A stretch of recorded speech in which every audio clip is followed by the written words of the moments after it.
Chapter 266. After the oil was heated up, she added dried chili, pepper, scallion, ginger, and other ingredients to stir-fry. The seasonings were prepared by Jianghu in China. She originally wanted to cook for Wuxia, but she didn't expect it to come in handy now. Chili was a seed cultivated by Little Rabbit Farm and the Agricultural Science Institute. Not only was it spicy, it was also very fragrant and was the best ingredient for stir-frying chili oil. The chicken had been prepared beforehand. It was cut into small pieces, sprinkled with starch and cooking wine to enhance the aroma, and added to the hot chili oil for stir-frying. Jianghu simply tossed the ladle twice, but it attracted the amazement of the netizens watching the livestream. Is this Eastern cooking? Cool. Jesus! Her slender body actually has so much strength? Oh, I feel like she has magic. Is this Eastern witchcraft? Why is my mouth salivating? Finally, she added dried chili, soy sauce, and sugar and stir-fried the chicken until it was fully cooked. The Viscount arrived at the hotel. Every time a dish was prepared, someone would deliver it to his table as quickly as possible. The second dish was Westlake fish in vinegar gravy. Since there was no grass carp, Jianghu used a codfish that weighed about a caddy and a half. Westlake fish in vinegar gravy had extremely strict fire control requirements, and even professional chefs would fail sometimes. However, Jianghu's expression was very calm, and it only took her a few minutes to cook the fish just right. The essence of this dish was the sweet and sour sauce, which was made with fish soup, white sugar, rice vinegar, soy sauce, and starch. It was then slowly poured over the fish and sprinkled with ginger for decoration. The third dish was wensi tofu. Shredded shiitake mushrooms, winter bamboo shoots, and shredded ham were stewed in chicken soup. After boiling, the tofu that had been cut into fine shreds was added. It was a great test of knife skills. The fifth dish, Jianghu was extremely fast at cooking, and she was able to prepare the best 2 or 3 dishes at the same time. The netizens were shocked at first, but later on, they went crazy. Ah, I'm so hungry, sister. Stop. I've already gained a few pounds. Why did Jianghu cook so many dishes today? The child in front of the screen is about to cry. Today's live stream smells so good. It's so good. Sister Yi's cooking skills are amazing. Before watching the live stream, I'm not eating, I'm not hungry, I'm on a diet, I have no desire for food. After watching the live stream, F***ck. I'll open the dirty little software now. I've already made a bowl of instant noodles. The earlier you eat, the earlier you enjoy, got it? As for the overseas netizens, they were deeply shocked by the Oriental cuisine. It turned out that there were so many cooking methods. It turned out that ingredients could be used in such a way. It turned out that Oriental cuisine was so elegant and exquisite. Why does every dish look so delicious? Mysterious Oriental girl. Amazing Oriental cuisine. Did I eat fake Chinese cuisine before? It's completely different from what little elves do.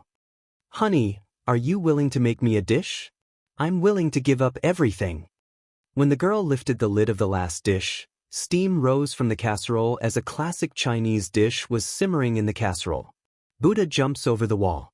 Abalone, sea cucumber, pork tendons, scallops, cuttlefish, and other sumptuous ingredients were gathered in a pot and simmered with stock and aged wine. The soup base was moist and thick but not greasy. The ingredients were soft, tender, and warm. Through the screen, the rich aroma seemed to be wafting towards them and going straight to their hearts. Gulp. At this moment, regardless of country or region, countless faces in front of the screen stared at the screen with their eyes wide open. Chapter 267. The Buddha jumps over the wall was served to the Viscount. At this moment, the number of viewers in the live stream had reached an astonishing 9 million. Okay, that's all for today's dishes. Jianghu was about to take off her apron when she realized that the creative director and the staff were almost drooling. There was no other reason. It smelled so good. It smelled so good. Unlike the netizens who were watching the live stream, they had been overwhelmed by the visual and aroma of the dishes from beginning to end. What was crueler than seeing something but not being able to eat it was seeing and smelling it but not being able to eat it. Jianghu understood and said, Wait a minute, I'll make something for everyone to eat. There were plenty of ingredients and Jianghu worked quickly. In the blink of an eye, she had already prepared several dishes and handmade noodles. After cooking them, she topped them with braised beef and vegetables. It was a simple yet appetizing meal. In the live stream, Master X's braised beef noodles come out and take a beating. Look at how much meat is in Sister Yi's bowl. I want to eat the main dish just now, and now I want to eat the home-cooked dishes too. She's indeed the god of cookery. Oh my god. I think I've really been bewitched. I've already eaten 2 hamburgers, 3 pieces of cheese, and a plate of macaroni, but I still feel hungry. By the way, there's also this. Jianghu took out the milk pudding that she had prepared beforehand from the fridge. After refrigeration, it had solidified and the pale yellow pudding was sparkling with a thin layer of caramel. She cut some strawberries and mangoes to decorate it and handed them to Shui with a smile. Here, this is the half-sugar version. It's not very sweet. You can have 2. Shui's thin lips curled up slightly and he stared at her with his deep eyes. He said in a drawl, "Thank you for your hard work, Sister E." The live stream came to an abrupt end, but the fans who stayed in the live stream were exhilarated. Sweets. They're giving out sweets. I'm on the verge of death. It's so untimely and sweet. She remembers his taste. He only has eyes for her. I can't take it anymore. Medic, come and save me. Give me an injection of insulin. The foreign netizens who were unfamiliar with the couple accidentally misunderstood. Wow, what a blissful couple. Jianghu distributed the rest of the pudding. After taking 2 bites, the creative director noticed that there was no more pudding left. He said apologetically, "Alice, didn't you save one for yourself?" Alice was Jianghu's English name. Jianghu said, "It's okay. I can make more if I want." The creative director gritted his teeth and made up his mind. Enduring the pain, he said, "In that case, I can share a side with you. I haven't eaten anything here yet, I have more here." Jianghu turned around and saw Shui handing her a pudding and holding another one in her hand. Jianghu was curious. "Why aren't you eating? Have you lost your appetite?" Shui said slowly, "I'll wait for you to eat together." As a chef, she was often the last to eat. The feeling of someone waiting for him, and it was pretty good. The little girl lowered her eyes and the corners of her mouth curled up slightly. In the presidential suite next door. Time turned back. Viscount Albert Howard was enjoying the live stream that was projected on the wall while chatting with his good friend opposite him. "Chen, is this your sister?" The man opposite him was dressed in a tailored black suit with his hair combed back. The moment they saw the outline of his face, the clamor of the mortal world instantly fell silent. It was as if snow had silently fallen from a distant mountain. Chapter 268. The man's facial features were handsome and deep-set, and his eyes were pure black. He exuded a sharp and ascetic aura. He glanced at the screen and said in an indifferent voice, "Yes." Gossiping was human nature, and Viscount Albert was no exception. She seems to have changed a lot compared to last year. It was as if she had become a different person. Viscount Albert had met Jianghu once last year. At that time, Sanction had asked for help from his connections and visited the most famous psychiatrist and neurologist in Country F. At that time, Albert's impression of Jianghu was quite bad. She's a vain, arrogant, and rude silly girl. However, it seemed that she was doing quite well today. After watching the edited video of 2 Under One Roof, he originally wanted to make things difficult for her, but he did not expect her to easily achieve the condition of 1 million viewers. "I just don't know how the dishes taste." While they were talking, the first dish was served. Chili. Albert frowned. He was used to having refreshing food as an appetizer, so when he saw the spicy chicken filled with red dried chili, he instinctively felt a little conflicted. But what kind of chili is this? Why does it have such an intoxicating fragrance? Yes, Albert loved spicy food, and he had tasted many restaurants famous for their spicy dishes on his social media app. This plate of stir-fried spicy chicken was golden yellow in color, and with the addition of red chili and white sesame seeds as embellishments, the spicy and fragrant aroma went straight to his nose. Albert couldn't help but take the lead and put a piece of chicken into his mouth with his fork. Hiss, he gasped. It's so spicy. However, it wasn't just spicy. On the contrary, the texture was very rich. Spicy, numb, fragrant, salty, sweet. The layers of flavors bloomed on the tip of his tongue, bringing about a slight tingling sensation. Spiciness was not a type of taste, but a pain sensation transmitted through neurotransmitters by capsaicin. However, it was deeply fascinating. This dish might not be the perfect appetizer in Western cuisine. However, to Albert, it was perfect. Before he could marvel, the second dish was served. West Lake fish in vinegar. The smooth and crystal-clear sweet and sour sauce was poured over the entire fish. A few cuts were made on the fish, and the fins stood up like petals. Not only was it beautiful, but it also made it easier for the fish to taste better. The fish meat was smooth and tender, and it was both sweet and sour. The slightly thick sauce neutralized the spiciness of the previous dish, and the sweetness stimulated the body to secrete dopamine. Albert felt his mood instantly brighten. Incredible! Has she been practicing cooking since she was young? Sanction tasted it and said coldly, it's just a so-so. She was so heartless. She had been back for so long, but she didn't even send him a message. Instead, she kept calling him Big Brother and coaxing the other brats. Albert was confused. Everyone said that he had a picky taste, but he felt that Chen's tongue was the pickiest in the world. Following that was Wensi tofu, which was as thin as a strand of hair. It was a combination of bean products, winter bamboo shoots, shiitake mushrooms, ham, and other ingredients. It was so fresh that one couldn't stop eating after one bite. After that, there was the translucent red dongpa meat that was soft but not mushy, the light and refreshing assorted vegetables, the roasted pigeon that exuded a tempting amount of oil, the fragrant and tender Jianghu vegetables. Every single dish was exquisite and delicious. When the last dish, Buddha Jumps Over the Wall, was served, Albert was so excited that his voice trembled. The standard of a Michelin 3-star restaurant is not only superb culinary skills, but it also has to have a selection of excellent wine to accompany the meal, flawless service, and an extremely elegant dining environment. However, real delicacies don't need anything. It just needs to be delicious. Chapter 269. The livestream of Jianghu and Shui, which lasted for more than 2 hours, went viral on social media in France. All the celebrities reposted it with all sorts of recommendations, such as cuisine from the mysterious East and you can finish 10 hamburgers in 5 minutes. Those comments were forwarded to Weibo in China, which immediately caused a heated discussion.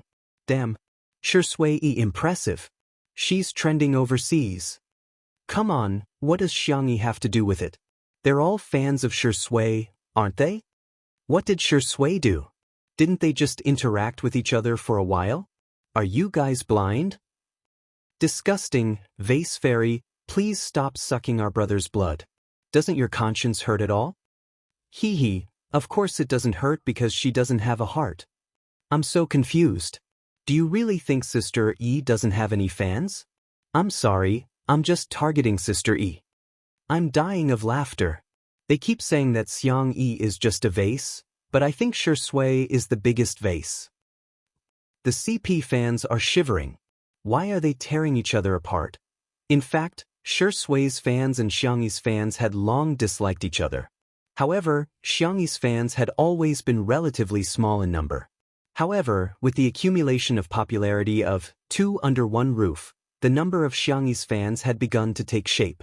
Besides, Sister Shui's fans, led by All Is Well Year-Round, had been instigating the fans to tear Xiangyi apart.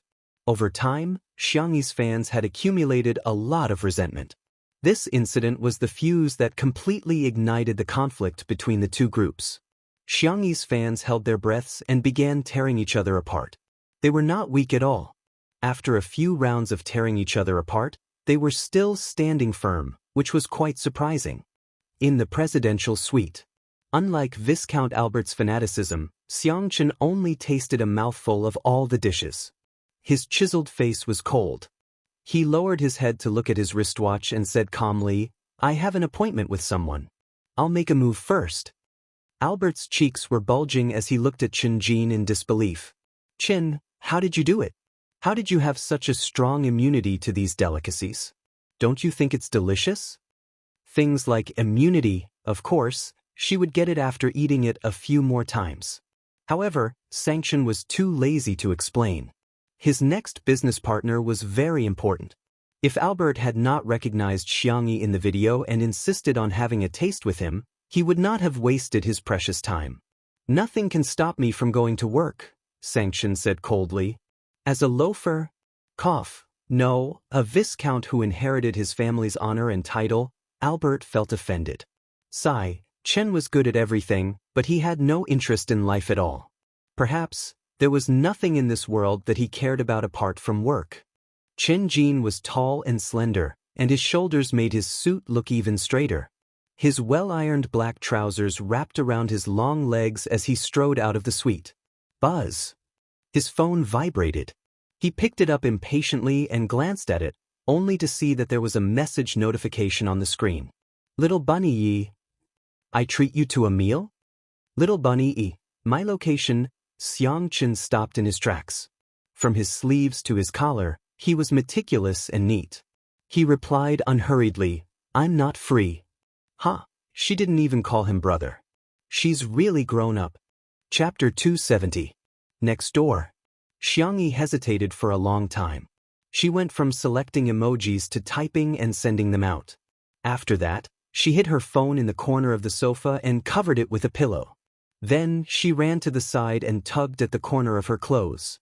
Shi Sui was amused by her behavior and teased, Sister E, what are you doing? Xiangyi said calmly, nothing, just exercising. It was as if she wasn't the one who was tugging at the corner of her clothes. Shi Sui said, your phone is vibrating. Really? Xiangyi walked to the side of the sofa and stopped. She carefully and hesitantly lifted the corner of the pillow. When she saw the notification on the screen that read, You have received a message from Big Brother, her heart suddenly tightened and thumped wildly. She swore that she had never been so nervous before. You don't dare to read it? Shi Sui said with a half-smile. How about I help you read it? Xiangyi asked. How much do you charge? I'll pay you on credit. The girl hesitated. Shi Sui picked up her phone and said, Why don't you read it yourself? Xiangyi took a few steps back and said, I promise. A certain black-bellied actor who had succeeded in getting his way narrowed his eyes and glanced at the message in the chat box. The corners of his mouth lifted slightly. Tiske, another arrogant guy. What did he say? Xiangyi asked nervously. He said he's busy. I see. For some reason, she didn't dare to read the message. However, with Shi Sui reading it out for her, she didn't feel so scared anymore. Unexpectedly, Shi Sui changed the topic and said lazily, however, he said that he's short of in-flight meals on the way back to China. Xiangyi was speechless. The girl's eyes lit up. I can cook. Help me reply to him. Reading messages is one type of fee, replying to messages is another type of fee. Xiangyi, are you sure you want to upgrade the service? His upturned peach blossom eyes were smiling as he stared at the nervous girl. Xiangyi nodded and said, Yes, I can. The next second, Shi Sui pressed down on the voice message. The sleeves of her sweater slid down, revealing a clear section of her wrist bones. Light blue veins protruded from her skin, making her look both aesthetic and sexy. Big brother, I will tell Sister E. Good luck with your work. Xiangyi blinked her long eyelashes, vaguely feeling that something was not quite right. She hesitated for a moment before asking softly, Why are you calling him brother? You're even more familiar with it than me, Shi Sui said innocently. Sanction is a few months older than me. Isn't it natural for me to call him brother? What he said made sense. In China, just as the Shi Sui sisters and Xiangyi's fans were tearing into each other, a famous food critic posted on Weibo. Yijiushi Idiao In. Recently, I've been following the trend and learning some of the words you young people use. I don't know if I'm using it correctly, but I'll just take it as a joke. First of all, I'll let you know that I'm an uncle fan of the god of cookery at Xiangyi V. I wanted to use Uncle Fan, but it sounded like I was scolding her, so I gave up. I haven't watched all the live streams of Two Under One Roof, but I've watched every meal that Xiangyi cooks. Everyone probably cares more about her face and her interactions with other men. But what I want to say is that her culinary skills have been greatly underestimated. This series of dishes that she cooks can completely represent the top level of Chinese cuisine. If one were to use a short comment to describe the live stream overseas this time, it would be frowny face going to the startling feast of the human realm to see the beauty of delicious food. Chapter 271. This reviewer's writing style was beautiful, and he was especially good at praising others. He had accumulated a lot of fans. As soon as this Weibo post was posted, Xiangyi's fans were elated. They liked it, shared it, and commented on it, increasing its popularity. Most of the Shui sisters were still very rational, but a small number of extreme girlfriend and wife fans began to diss her in a sarcastic manner. Reported, "Hee hee, I'll send you on your way, this is hilarious. Why would anyone believe such an obvious advertisement? How much money did you take from the vase fairy to be her bootlicker? Make a group of ghostwriters, we can all earn money together. What's the matter? Don't you have anything else to brag about? Come brag about your cooking skills. What's so great about being able to cook? I really don't know what's there to brag about." Eating and drinking probably didn't expect to be attacked as he typed a few question marks in the comments section. The onlookers immediately stepped in. "Yo yo yo, he's anxious, dumb people have dumb luck, but dumb people don't. Is there really someone who's a fan of the vase fairy? No way, no way." Just as eating and drinking's Weibo comment section was about to collapse, a certain online celebrity chef reposted his Weibo post frowny face "You eat kai wa choi kai vi.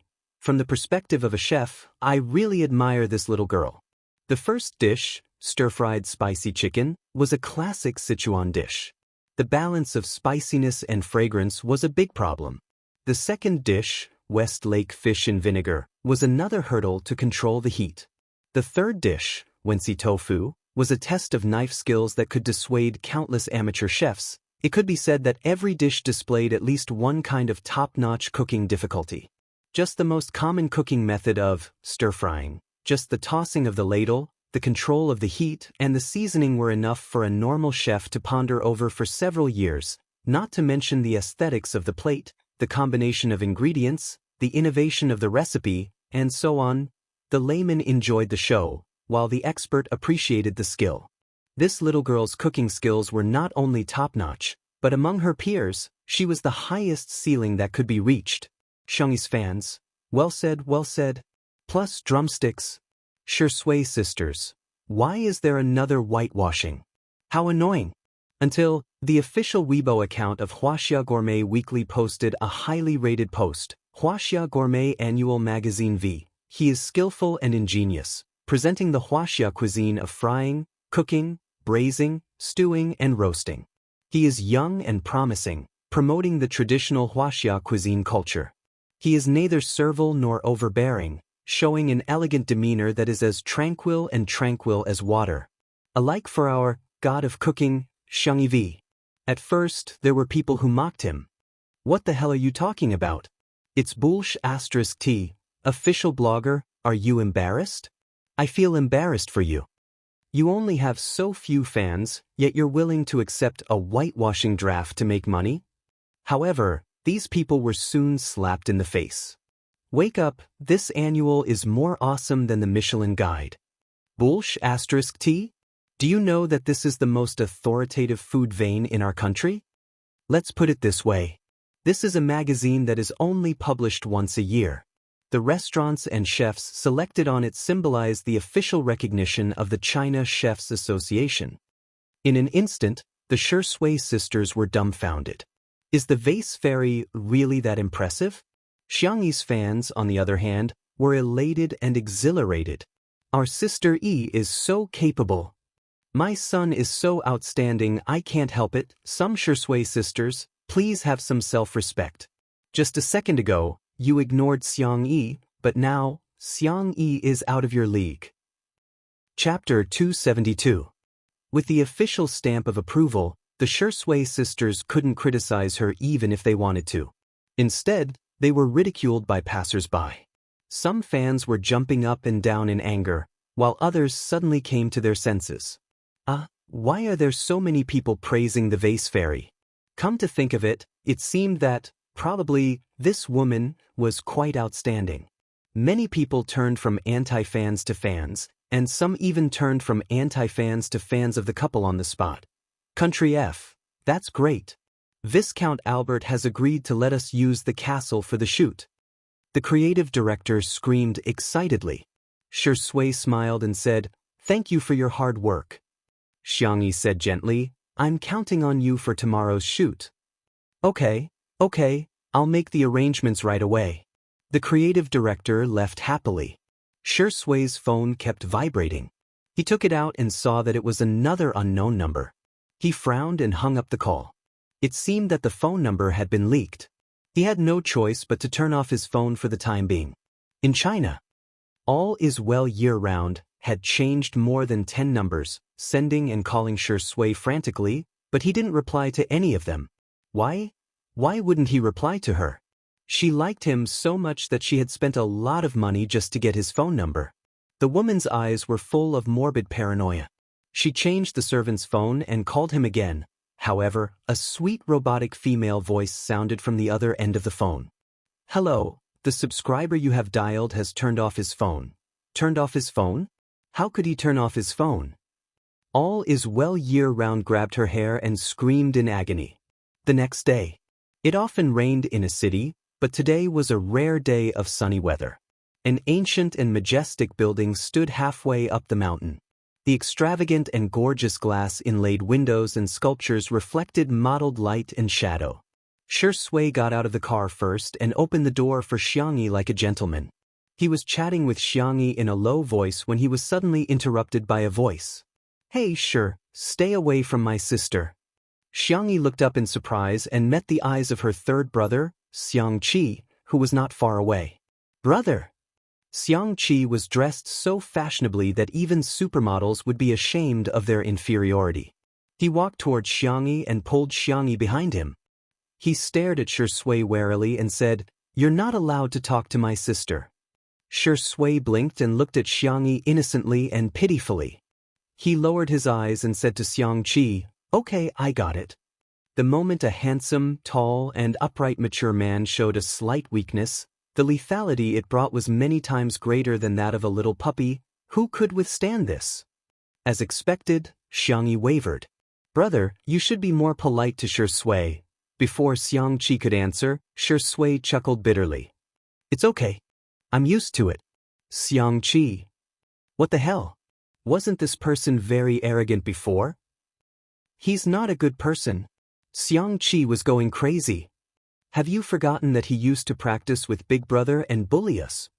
Jianghu was confused. Did he? Xiangqi suddenly realized that the two demons would occasionally bully his second brother, Xiangli, and him and Xiangyu. They would often bully his little uncle, Xiangyu. However, they had never bullied Jianghu. Suddenly, Shui tugged at Jianghu's sleeve and complained in a low voice. "Sister E, he said bad things about me." Xiangqi. Why do you have two faces? Chapter 273. However, Xiangqi felt that his sister wouldn't fall into such a simple trap. His gaze toward Shui was full of provocation. Naive. Do you think my sister will believe you? Unexpectedly, brother, Shui is a very nice person. You should get along well with him, okay? The girl looked up at him with clear and calm eyes, and her tone was quite sincere. Xiangqi was speechless. Can't you tell that he's pretending? Xiangqi was going crazy and pushed Shui. If you don't believe me, you can see. When he was young, he had provoked Shui and was beaten to the point where he had to climb up a tree to escape, crying his eyes out. However, this time, Shui stumbled and staggered backward before barely regaining his balance. He pursed his thin lips and looked even more aggrieved. Sister E, look, he even pushed me. Brother. The girl looked fierce. How could you do that? Xiangqi was speechless. Didn't I just King push you a little bit? Do you have to be so weak? Shui blinked with an innocent look on his face. Xiangqi was so angry that he lost the ability to organize his words. The men's makeup and hair were done quickly, so they filmed Shi Sui's solo scenes first. Xiangyi was in the dressing room when she vaguely heard screams coming from outside. Xiang Qi, who was holding a needle and thread and making the final edits to his sister's dress, sneered. "He's a womanizer who attracts bees and butterflies. He's not a decent man," Xiangyi said. "Brother, you're biased against Shi Sui." Xiang Qi glared at her. "Aren't you the one who thinks he's born with a seductive face? I think he's the reincarnation of a male vixen." In short, in the eyes of Xiang Qi, the current Shi Sui could be equated with a dog man. "He's not a vixen," Xiangyi defended Shi Sui in a low voice. After Xiangyi was done, she was stunned by Shi Sui's beauty at first sight. The shooting was in progress. The long table covered with a white tablecloth was filled with sumptuous food. The candles on the gorgeous candlesticks were burning, and the dim lighting cast a heavy and depressing atmosphere. However, it couldn't hide the man's presence at the end of the long table. Shi Sui was dressed in a retro black suit, and his tie was meticulously tied. The man's skin was cold and pale, and his eyebrows and eyes were even more profound after the light makeup.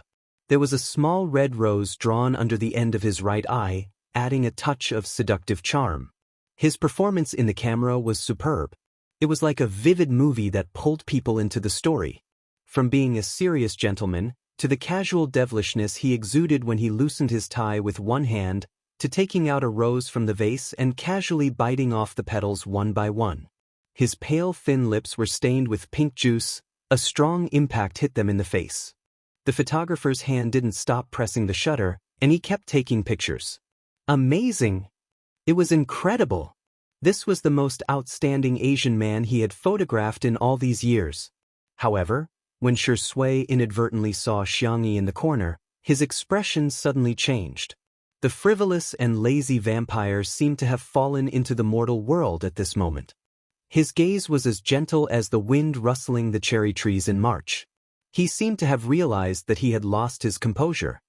He lowered his head slightly and looked down, but the corners of his lips unconsciously curled up. Xiangyi, third brother, seemed to be right. Shi Sui was quite a vixen. Chapter 274. The cameraman managed to capture the scene in time. The creative director's mind was full of inspiration, and he began discussing with the cameraman in a bid to enrich the shooting plan this time. Filming was paused. Shi Sui got up and strode toward Xiangyi. Screams were heard everywhere she went, regardless of whether it was a man or a woman. Xiangyi's face was calm, at least on the surface. The young girl praised sincerely, "You're very handsome today." "Pushed, thank you, Sister E." There were two voices, one from the jealous Xiang Qi and the other from the smiling Shi Sui. Xiang Qi removed his sunglasses and wanted to diss Shi Sui. However, even with his experience as a top designer, he found that Shi Sui's outfit was impeccable. He gritted his teeth and said, "She's all right. She looks decent." Shi Sui would automatically turn on her hearing whenever Xiangyi was around. She completely ignored Xiang Qi's words and fixed her gaze on Xiangyi. She chuckled seductively and said, "Sister E, it must have been hard on you for descending to the mortal world today." In order to accentuate the contrast, Xiangyi's dress was not only gorgeous, but it was also a bright creamy yellow color with white lace elements. Every lace was sewn on by Xiang Qi himself, making it look even more beautiful than the princess dresses in cartoons. The retro square-neck dress accentuated her slender waist and exquisite collarbone. Her makeup was clean and clear, and the color of her lip gloss complemented the rose at the end of Shi Sui's eyes. She was full of vitality and elegance. Xiang Qi humphed and exclaimed, "You don't have to praise my sister too." Xiangyi responded with a smile, as if there was nothing unusual about her. However, her heart suddenly skipped a beat. Shi Sui looks even more vixen when she smiles. Shi Sui's solo shoot was completed with amazing efficiency. The final product was perfect, and the creative director and the others were full of praises for it. After his segment ended, it was Xiangyi's turn. According to the shooting plan, Xiangyi was going to shoot an outdoor scene in the rose garden of the castle. However, the photographer changed his mind at the last minute. "Let's go to the forest behind the castle. I heard that deer often appear there." The effect will be great if we can capture it on camera.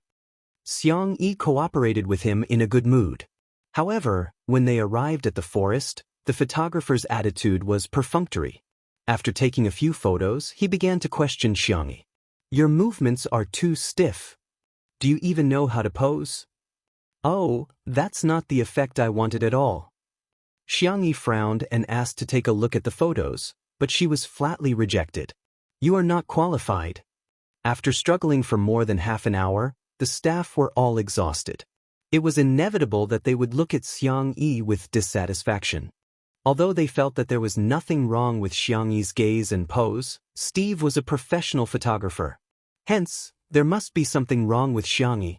Steve continuously complained, but when he saw Xiang Qi coming over, he immediately shut up. He pretended to take a few photos and said, "Okay, let's take a break." The staff members felt as if they had been granted amnesty. Xiang Qi handed his sister a glass of water and even carefully inserted a straw into it. Why did you take so long? Xiang Yi was a little embarrassed. Maybe I'm holding them back. I heard that the final product is not very good. Xiang Qi frowned. Don't think too much. Maybe the photographer's skills are not good enough. Steve, who was at the side, looked at the photos just now guiltily. If he hadn't received money from Hades's competitor, he wouldn't have deliberately taken such a poor shot. It's a pity that this little Asian beauty has such a great sense of camera. Chapter 275. However, he had already thought of a way to shift the blame, so Steve didn't panic at all. The shoot continued. This time, with Xiang Qi watching from the side, Steve didn't dare to complain, but he chose another method: silence. With a sullen face, he didn't give Xiang Yi any hints apart from opening the door. The atmosphere became more and more suffocating and unbearable. During the second break, the crew was really exhausted. If they were tired, it would be fine if they could get some results.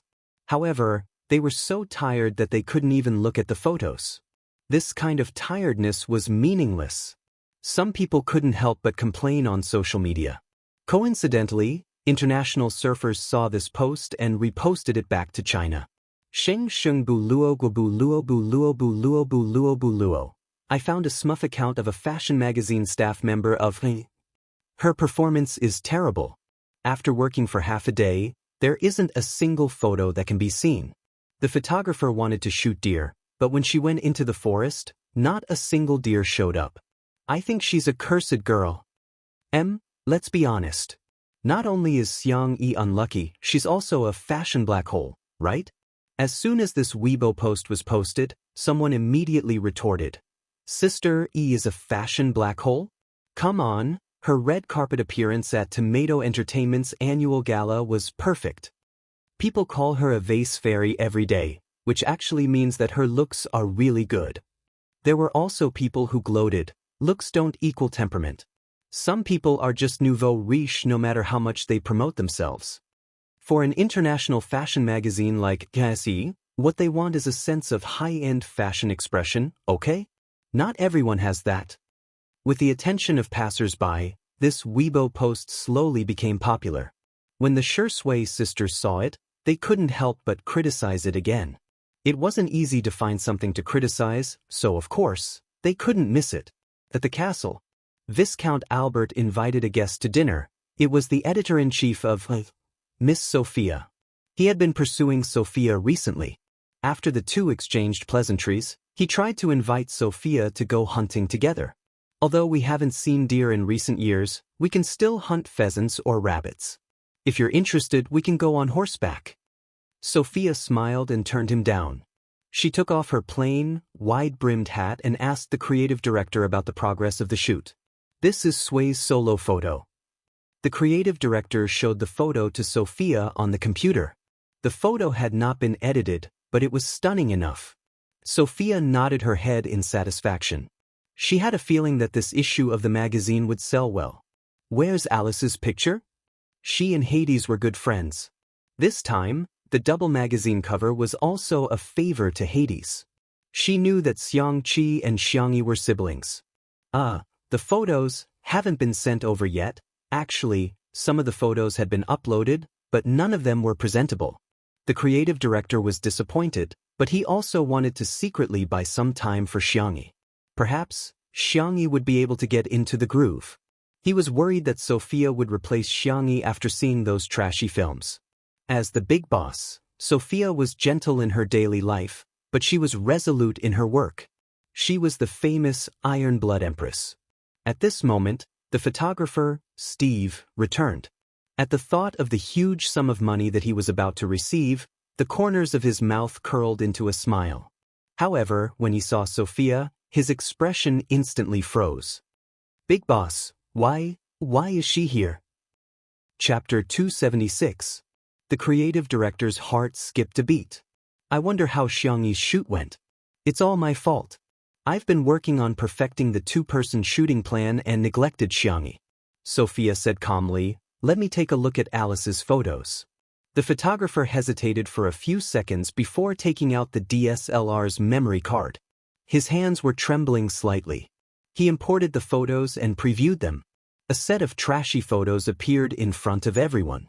The creative director secretly cursed. It's over, it's over. Sophia is probably going to fly into a rage. He did not expect Sophia to just quietly look at a few hundred photos. The photographer felt lucky and thought that maybe Sophia didn't see through his tricks. If he could take good photos of the models, he could also take bad ones. It wasn't the first time he had used this trick, so he was very skilled. Not only did it show his superb photography skills for lighting, portraits, and sceneries, but it also made the people look lifeless and stiff. He also tried to capture Xiangyi's inappropriate expressions or movements, but the girl's facial expression was very well managed. Her gestures were elegant and proud, completely in line with the image of the little princess. He didn't manage to take any ugly photos. The staff came over to take a look. When they saw the superb but ugly photos, they immediately felt resentful toward Xiangyi. Without comparison, there would be no harm. If Shi Sui's photos were stunning, then hers was simply shocking. The person who had just posted the photo secretly took a photo and posted it online.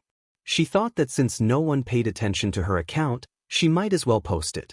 However, what she didn't know was that she was being watched by Chinese netizens. As soon as the photo was posted, it was immediately shared on Weibo and forums. This time, there were photos as proof, and ridicule immediately arose. Isn't this the standard of the wedding photos downstairs? What a waste of such a beautiful dress and such an awesome photographer. Why call her vase fairy? Just call her a country bumpkin. Calling her a country bumpkin is an insult to the word country bumpkin. Haha, this is probably what happens when there are no artisans. I think the vase fairy will be banned from the fashion industry after this issue of the magazine. Sophia clicked the mouse lightly, and the photo returned to the first one. This meant that she had seen everything once. The photographer saw that there was no change in her expression and secretly breathed a sigh of relief. It seemed that the big boss did not suspect him. The creative director, on the other hand, looked like he was about to cry. He felt that Sophia was going to replace Xiangyi the moment she opened her mouth. Under everyone's eager gazes, Sophia spoke at a moderate pace. Did you take all these photos? Yes, ma'am. Sophia nodded slightly. Very good, Mr. Steve, right? I hereby announce that you are fired from our magazine. Yes, ma'am. He was stunned. The others were also dumbfounded. Re-fired? Why? This isn't fair. I demand that you give me a reasonable explanation. Steve panicked. This job had a stable income and a good reputation in the industry. If he was fired, how could he survive in the industry in the future? Sophia opened the dual window mode and compared the photos of Shi Sui and Xiangyi together. She then said professionally and calmly, "You have superb photography skills, but you're not a good photographer." Chapter 277. Being a photographer is a profession that naturally pursues beauty. This is also the founding philosophy of our magazine, to discover the beauty of different styles. You have the eyes to discover beauty, and you also have the skills to record beauty. This can be seen from Sui's photos. But, Sophia changed the topic, and her light blue eyes moved to Steve. The latter subconsciously avoided her gaze, not daring to look into her eyes. However, Alice's photo disappointed me. Please note that it is the photos that disappointed me. You showed extraordinary skills, but you lost the pursuit of beauty and the purity of your soul. Mr. Steve, I think you should understand what I mean. Let's save some face for each other in social etiquette, okay? Her words hit the nail on the head, but they were tactful and appropriate. She pointed out the reason for firing Steve, but she did not expose his filth in public. Her iron-blooded professionalism and the gentleness unique to women formed a unique style. Steve's lips moved, trying to say something to save himself, but he could not say a word. His face was pale, and he lowered his head dejectedly. I understand, Madame Sophia. This turn of events was not expected by the staff at the scene. While they were still dumbfounded, Sophia had already started to arrange the work in an orderly manner. Linda, contact the photographer, Ryan. Please arrange for Sway and Alice to rest for a while. Prepare for the meeting. I want to see the complete shooting plan. Under her orders, the originally chaotic scene was restored to order. Like a precise and efficient machine, it resumed its operation. Viscount Albert looked at this scene with infatuation.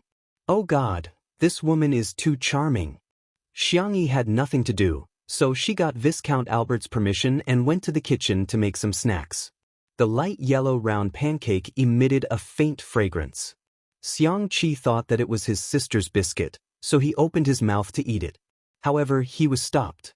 This is deer biscuit made with rice bran and wheat flour. People might have diarrhea if they eat it.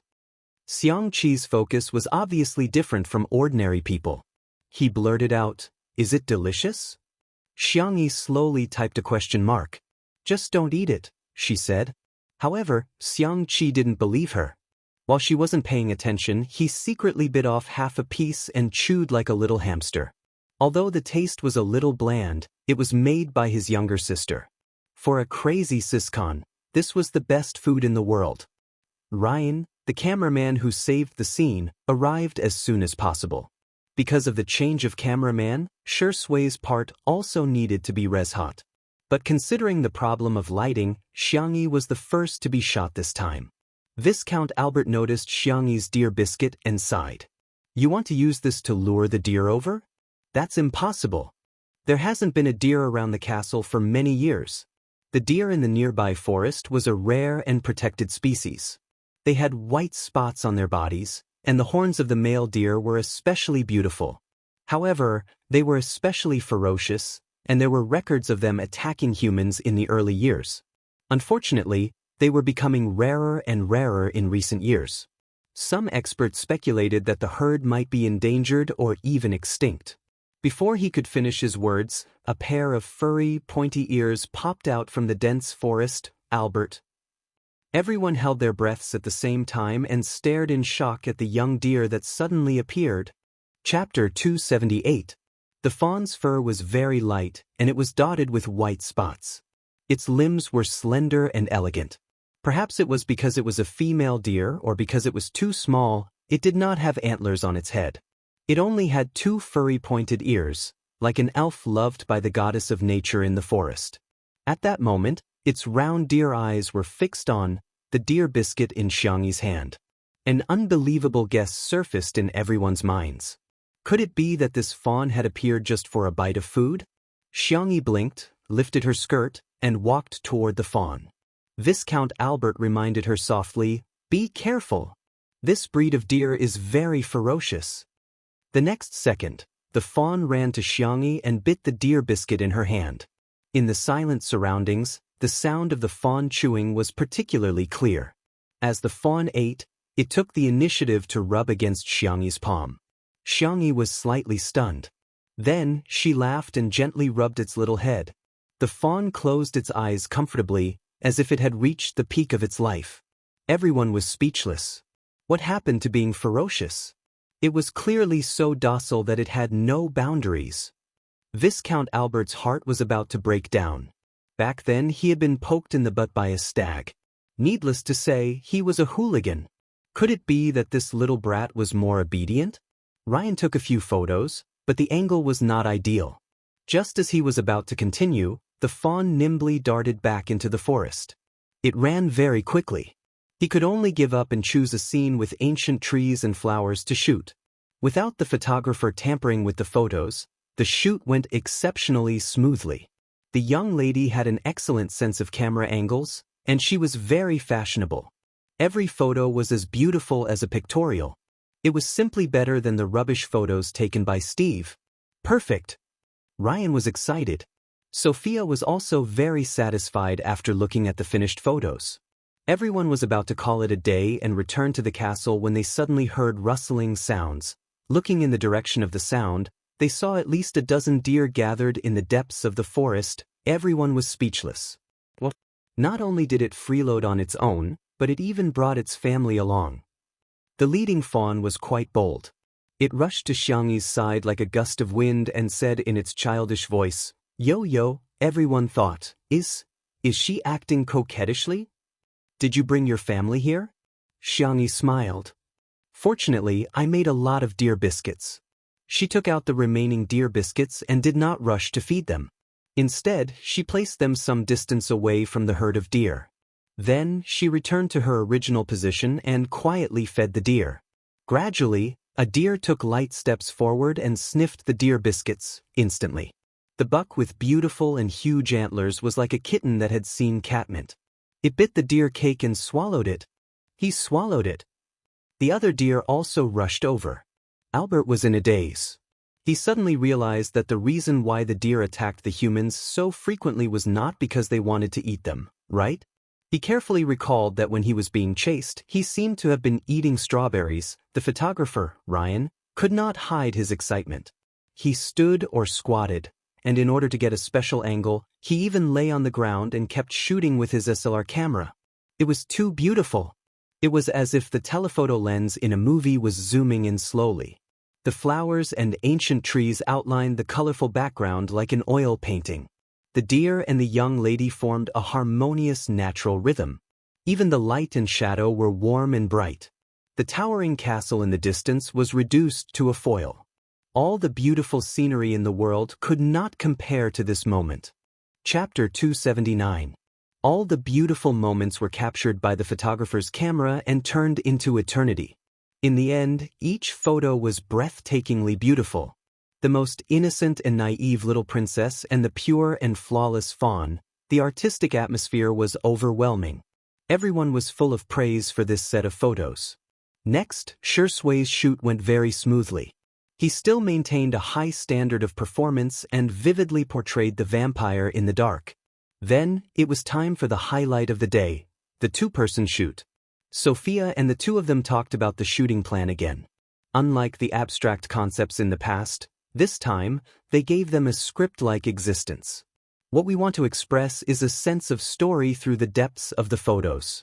On the other hand, the Shui sisters had been mocking Xiangyi on Weibo for no other reason than the fact that there were only a few extreme fans of his girlfriend and wife, but Xiangyi's fans were increasing day by day. The Shui sisters had no choice but to switch the battlefield to the Muskmelon Forum. All of a sudden, the Muskmelon Forum was flooded with comments. "Let's have a look at the Village Belle's outfit. My eyes say that she's ugly. Even an internationally renowned photographer can't save her. Everyone dislikes her when they see her. Judging from her appearance, the vase fairy has an unlikable face." Just as they were getting excited, a new post suddenly popped up. "Damn. Sister E is simply a Disneyland princess who escaped." The Shui sisters were full of disdain and disdain. With that ugly photo, how could Xiangyi make a comeback? They clicked on it and saw that the blogger who had posted the photo had uploaded a social media post. It was still the same staff member who had exposed the photo, but this time, his words were full of praise for Xiangyi. "Oh, my cute and pitiful the little princess. It turns out that I've been misunderstanding her all this time.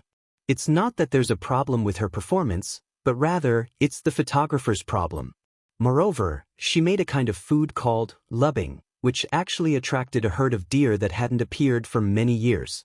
Oh my God, is this the mysterious magic of the East?" The Shui sisters were about to mock him, but their attention was drawn to the photos in the main building. The girl in the milky yellow princess dress had a faint smile on her face. Her eyes were as clear as water as she gently stroked the deer's head. Not far away, a herd of deer gathered. The photographer captured the scene very cleverly, as if the forest elves were listening to the witch's call and offering their blessings to the little princess in the castle. The scene was so lively that it was like a scene from a fairy tale movie. Shui sisters? Was this the vase fairy? He zoomed in and took a closer look. *CK. It really is. The passers-by were also dumbfounded. Weren't they all mocking Jianghu for having no temperament? You call this lack of temperament? Are all of you blind? Also, weren't they mocking Jianghu for having bad luck and even hating deer? You call this annoying?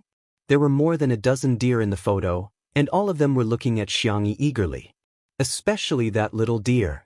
It was almost like a husky rolling around her feet and asking for hugs.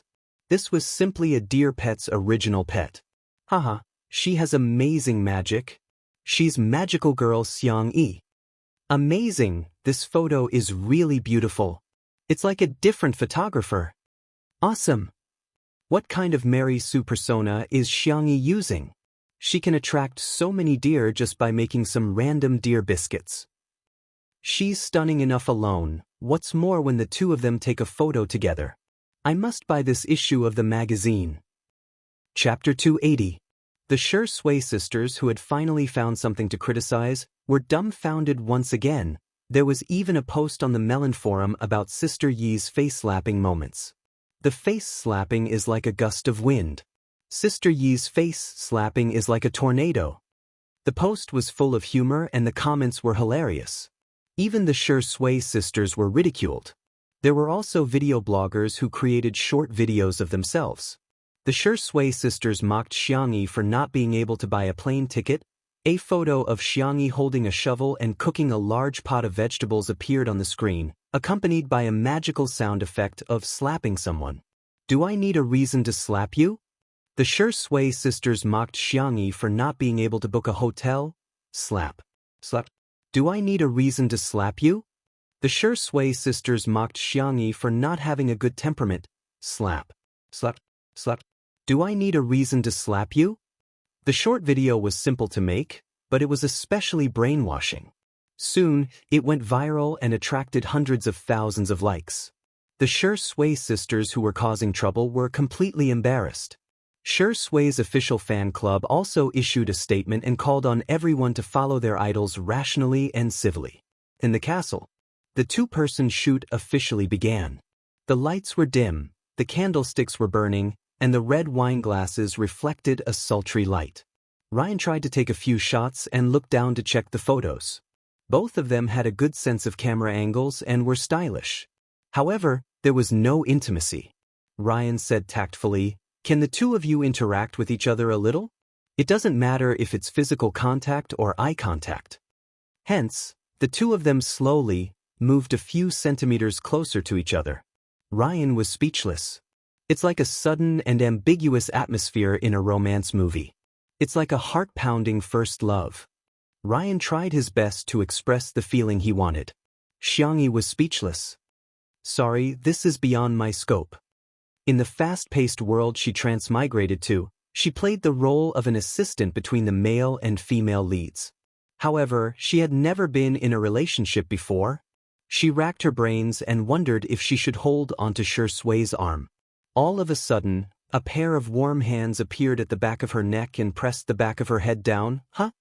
The girl's pupils dilated slightly, and she was forced to close the distance between them. The tip of her nose was almost touching his.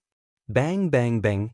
Caught off guard, their eyes met, and their heartbeats suddenly accelerated. The sound of Ryan pressing the shutter rang out. Very good. Perfect. In the viewfinder, the vampire was teasing the clean and gentle little princess in his arms like he was teasing his prey. The girl's panic and the man's carelessness caused a chemical reaction to appear all of a sudden. It was the kind of sweetness that made people blush and their hearts race. Next, it's the feeling of being in love.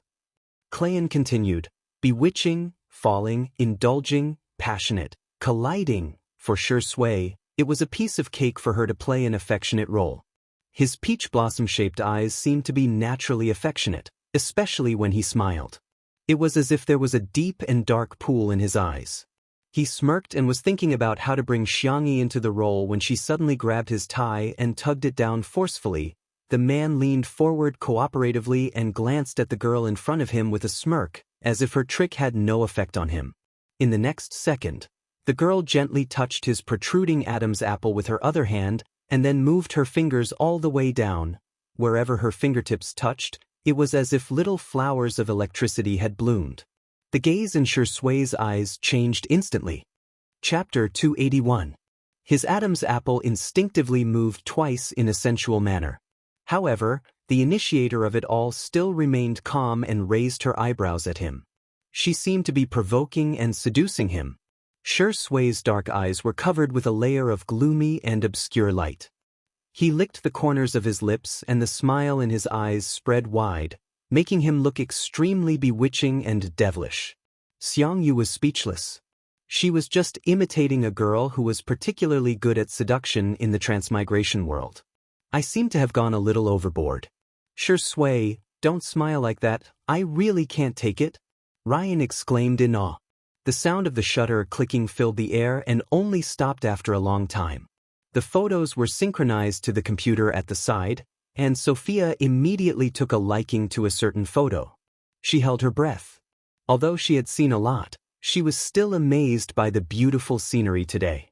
If nothing went wrong, that photo would be the cover of this issue. The shoot was paused and the makeup artist stepped forward to touch up Xiangyi's makeup. Xiangqi also came over to help her tidy up her skirt. Looking at his sister, he asked, "When did you learn to do all that nonsense?" Xiangyi feigned ignorance and asked, "Huh? Shall we have seafood and tomato pasta tonight?" Xiangqi subconsciously wanted to agree, but he changed his mind in time. Gritting his teeth, he exclaimed, "I'll settle the score with you after the shoot."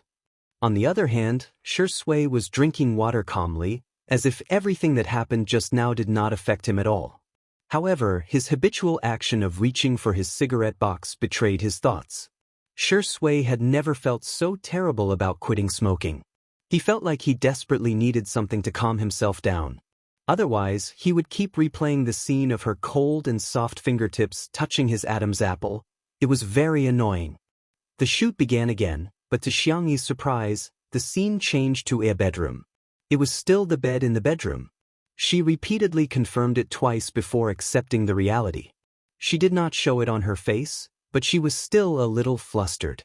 Shui seemed to have noticed her nervousness. He chuckled and asked, "Are you going first or should I go first? Or should we sleep together?" "Sleep together, sleep together." Xiangyi tensed up and pushed Shui. "You go first."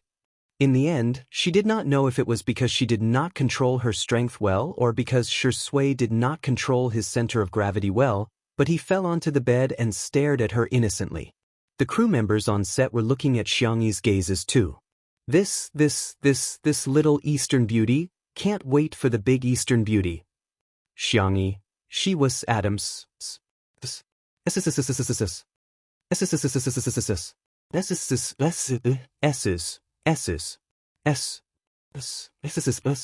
Shui did not say anything.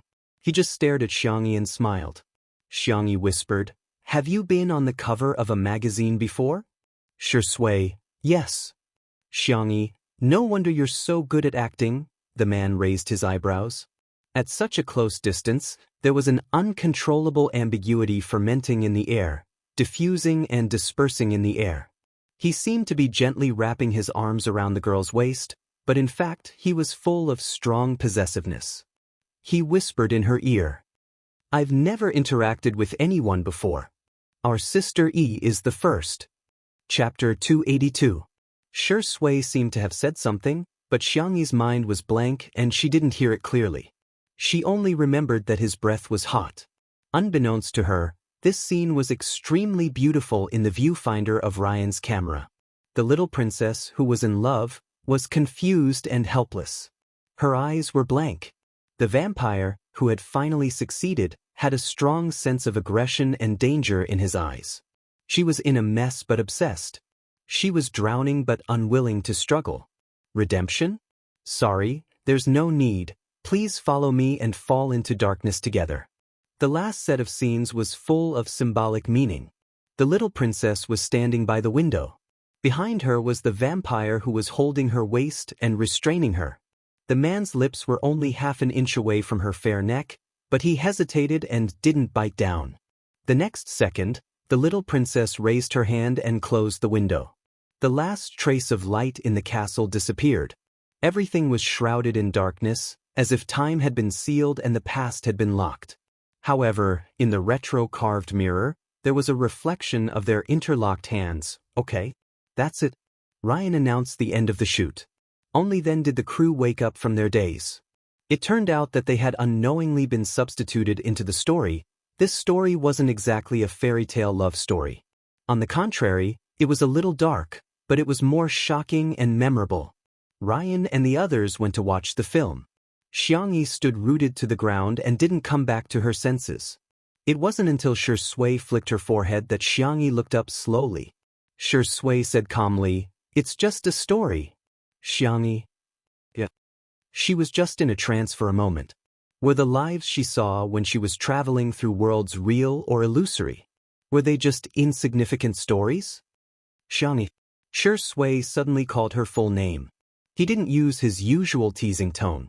Instead, he said in a gentle and serious tone, "You are you, not someone else. Nothing can erase your existence." Existence. The girl subconsciously placed her palm on his chest. A deep and powerful heartbeat. She breathed a sigh of relief and finally pulled away from those chaotic thoughts. The next second, Shui clicked her tongue and said in a drawling tone, "Are you taking advantage of your brother so blatantly now?" Jianghu. "No, I didn't." Shui, don't spout nonsense." She quickly retracted her hand, her expression especially indifferent and calm. "My hand is dirty, let me wipe it." Shui raised his eyebrows. "Then where are you going to wipe your dirty hands next time?" He said lazily, as if he was coaxing a child. "Can you give me a notice in advance? After all, I'm already so old and I can't stand your torment." Jianghu. The girl lifted her skirt and fled in a sorry state. Due to Viscount Albert's warm invitation, Jianghu and the others stayed at the castle for the night. When it was almost time for dinner, Albert arrived at the dining room as if nothing had happened. He thought that he was the first to arrive, but to his surprise, Shui, Xiangqi, Sophia, and the others were all there. Albert was speechless. "Sorry, I lost." Everyone discussed various topics such as finance, art, red wine, and so on. By the time the maids served the dishes that Jianghu had cooked, all the topics came to an abrupt end. Albert immediately laid out a white tablecloth for Miss Sophia and himself, and prepared for the meal. He turned around, only to discover that Xiangqi was calmly taking out of his large bag. He took out an oversized bowl. Albert was dumbfounded. "Damn it, that works too?" Chapter 283. Sensing everyone's surprised gazes, Xiangqi said seriously, "When it comes to hygiene, start with preparing your own utensils." Everyone. "As if I'll believe you." But soon, everyone's attention was attracted by the food on the table. There was a chef in the castle, and Jianghu thought that not everyone would like her cooking, so she made two simple dishes, a beef patty and a fried mushroom. The beef patty was made from beef tenderloin, which was marinated slightly before frying in a pan. The heat was controlled just right, and it could be dipped in black pepper sauce or tomato sauce according to one's taste. The fried mushroom was made from fresh mushrooms picked in the afternoon, mixed with flour, egg, and other ingredients, and fried. It was then rolled in a circle of chili powder, cumin, and other condiments that the girl had brought from China. The aroma was overflowing, and it went straight into everyone's nostrils. Albert felt that he was a devout believer. In the past, when he ate with others, he would lead them in praying. But today, he recited the prayers very quickly, and then announced that it was time to eat. The beef patty was exquisitely made, and Albert bit off half of it in one bite. The juices of the meat filling splattered, and it bloomed beautifully on his taste buds. Albert's gaze drifted. Was this heaven? How could there be such delicious food? Miss Sophia was interested in the fried mushroom. She carefully forked a small piece with her fork and took a bite. The fried mushroom had a crispy outer layer, but the mushroom inside was fresh and tender. The combination of the 3 flavors of egg, flour, and mushroom formed a rich and complex texture. She felt that she could use an article to describe this wonderful feeling. As for Xiangqi, he liked to eat noodles, so Xiangyi scooped a bowl of seafood and tomato pasta for him. Then, she added a circle of fried mushrooms and a circle of sliced beef patties, forming a unique big bowl of seafood pasta with rice. As he ate, he glanced provocatively at Shui. My sister only scooped rice for me. Shui's expression didn't change. There was nothing wrong with his dining etiquette, and he was elegant and noble. When he was almost done eating, he wiped the corners of his mouth with a snow-white napkin and suddenly said, "Sister E, have you thought about what to make for Big Brother's in-flight meal?"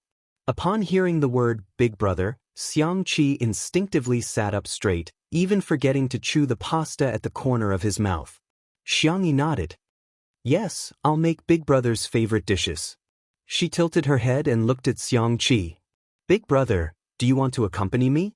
Let's go home and see Grandpa." Regardless of whether it was to accompany his sister or visit his grandfather, he was very happy with these 2 options. However, with the addition of the option of going with his elder brother, this question instantly became a question of death. "Sister, you're not a kid anymore. You're a big friend now." Xiangqi acted like a big brother and said in a dignified manner, "Can you be a little more mature? Do you need me to accompany you on the plane?" "Oh," Shui smiled. "It's okay. I'll accompany you, Xiangqi." Motherf **Ker. Ah. However, he couldn't do anything to Shui. He was afraid of his big brother, but Shui wasn't afraid at all. Gua? Albert's Chinese wasn't very good, and he tried to join Xiangyi and the other 2's group chat. He was very confused. "It's fine to bring a big bowl, but do you have to bring a big pot?" Xiangqi took advantage of his big brother's absence to reveal his dark history. "When my family went camping, my big brother brought a big pot. But," he paused and said in a sorrowful tone, "I had to carry it for him the whole time. Something came up today and it was too late to go home. Just let me tell you in advance." Chapter 284. At the same time. Logic Esports Base. The training room was brightly lit, and the sound of the keyboard and mouse could be heard. Xiao Naofu was nestled in the pocket of Xiang Yu's uniform, watching him play games. After watching the game for a few days, Xiao Naofu had already grasped the rules and was more addicted to it than Xiang Yu himself. Meow meow meow. Go, go, go, beat him up. Beat him up for this who? In Xiang Yu's ears, Xiao Naofu's cries were simply the most beautiful sound in the world. The sniper in the game ended the battle with a clean shot and found a cover to hide behind. He freed his hand to cover Xiao Naofu's eyes and coaxed softly, "Be good, a cute kitten like Xiao Naofu can't watch these fights." Xiao Naofu. Let this who watch. This who wants esports too. Creak. The door was pushed open. It was Captain Wander, who had just returned from drawing the lot. He sighed and said apologetically, "I'm sorry, my luck isn't good. We'll be facing Team Icy in the next match." This year's Lonely Glory World Connections main venue was in Nanjing. Team Logic was one of the 2 Chinese teams in the top 36 and had high hopes for them in the domestic esports circle. However, Team Icy was a seeded team and had made it to the top 3 in the World League last year. Team Logic had to face such a strong team in the first round and suffered a crushing defeat. The atmosphere in the team was inevitably a little heavy. At this moment, a whir. Xiao Naofu pushed Xiang Yu's hand away and jumped onto the keyboard aggressively. Its soft, meaty paws smashed onto the attack button. With a bang, the sniper in the game fired and hit the enemy who was about to launch a sneak attack. Everyone in the team wanted to fight again, but he was picked up by Wander. The young man's eyes were filled with tears. "This is a miracle. It must be a miracle. God is encouraging us. Everyone, cheer up, let's go." For a moment, the little cubs seemed to have been injected with chicken blood. "Go, go, go!" Only Xiao Naofu was struggling desperately. "Let go of me. This Huhu can still fight." On the other side, Research Institute, Director's Office. Why can a cripple like Xiang Li apply for so much funding? Could his hands be used for experiments? He's clearly a dog in the manger. A middle-aged man complained in dissatisfaction. The director tried to appease the middle-aged man, but the middle-aged man continued to push his luck. How about this? We'll keep Xiang Li's original team, and I'll join them to guide them. As for Xiang Li, we'll kick him out. He's no longer of any value to our research institute. The director slowly typed out a question mark. Even though Xiang Li was injured, he still managed to come up with a lot of new drugs and published a few core research papers. This was enough to prove Xiang Li's research ability. On the other hand, if you're capable or not, you only know how to bootlick. Where did you get the face to say that you want to kick Xiang Li out? The director pulled a long face. First of all, Professor Xiang Li's hand will recover soon. Secondly, Professor Xiang Li has discovered an extract from seaweed. His research has made great progress. No matter who they replace, they will never replace Professor Xiang Li. At the same time, in the middle of the bustling city, rows upon rows of buildings were brightly lit. In front of the floor-to-ceiling window, Sanction, wearing a black nightgown, coldly rejected his business partner on the phone. New case? Not interested. I have more important things to do. The corners of his thin lips seemed to curl slightly. My little bunny is coming to coax me. Chapter 285. After hanging up the phone, Sanction opened his WeChat. Little Bunny's account was pinned to the top. He tapped on the chat box with his slender fingers and saw that there were 0 unread messages. However, there was a new status update on his WeChat moments. It was a selfie of Xiangyi and Xiangqi, in which Shi Sui's side profile was accidentally captured. The caption of the picture was, "Xiangyi is super handsome today too. Oh, asterisk, asterisk." Oh, the two of them shared a lot of friends and there were already many comments below. Annoying number 4, I'm obviously the most handsome. Annoying number 4, go away, go away. Your third brother is the most handsome, got it? Annoying number 2, Tutu, can you send me a photo of Xiangqi? Shi Sui, what about me? Sanction, what a bunch of annoying people. It was late at night, but he wasn't sleepy at all. Instead, he tapped on Weibo to kill some time. His account was verified as lawyer of Linshan law offices, so he would usually receive a lot of mentions, all of which were for legal advice. Occasionally, Sanction would reply to a few of them.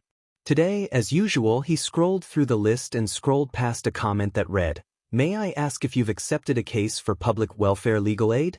QAQ." He stopped scrolling. It wasn't because of the content, but because of the user's nickname. Guardian of the bestie in the world. The avatar used was a screenshot of Xiangyi in Two Under One Roof, with her hair tied up in a bun. The little girl was smiling with her head tilted to the side. After adding some filters and various special effects, she looked even more gentle and adorable. Sanction saved it with a straight face, then subconsciously opened the avatar's Weibo account. Obviously, Guardian was a fan of Xiangyi, and almost every post was related to Xiangyi. However, Sanction couldn't understand her messy seniority logic. Xiangyi is so beautiful, Mama loves you. Sister E is so soft, I really want to rub her. She even has dimples, she's so sweet. Damn it, E is so awesome today. Wei is dead. I want to be a fan for 1 second. However, that did not stop Sanction from saving photos and videos. After he was satisfied with saving dozens of photos, he noticed that Guardian had updated his Weibo. Guarding the best in the world, E. If you don't vote, I won't vote. When will E be able to make a name for herself? Don't forget to help Xiangyi get on the rankings. Also, our fan club group number is XXXX. Welcome everyone to join. Sanction checked the links that she had sent him. They were all different kinds of rankings. Xiangyi's popularity was at the bottom. Sanction furrowed his brows and sent a private message to the other party. Tutu Dage V, I can take the case. Big brother Tutu V, but I have 2 requests. The other party replied instantly, really? Please speak. The geek guardian, in front of the screen, was extremely excited. Although this lawyer's ID was a little strange, he was still a lawyer from Linshan law firm. She had asked for help from many lawyers, but all of them were ignored. To her surprise, the only one who replied was one of the top lawyers in the industry. A new message popped up in the chat and the Guardian checked it nervously for fear that the other party would make a difficult request. That would be terrible. 22 Dage V. Teach me how to get on the rankings. The Guardian : Buzz. 22 Dage V. Also, add me to Little Bunnies? Yes, Xiang Yi's fan club. Thank you. The Guardian : She was in a trance. She didn't expect the other party to make such a request. Is this the legendary male fan? Or is he a male fan? Asterisk asterisk today is salted fish warm, guilty, don't be mean to me, I'll catch up on it during the day. Good night QAQ. Chapter 286.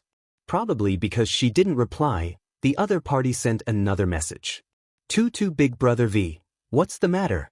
Is there a problem? Guardian hurriedly replied, No. It's totally okay.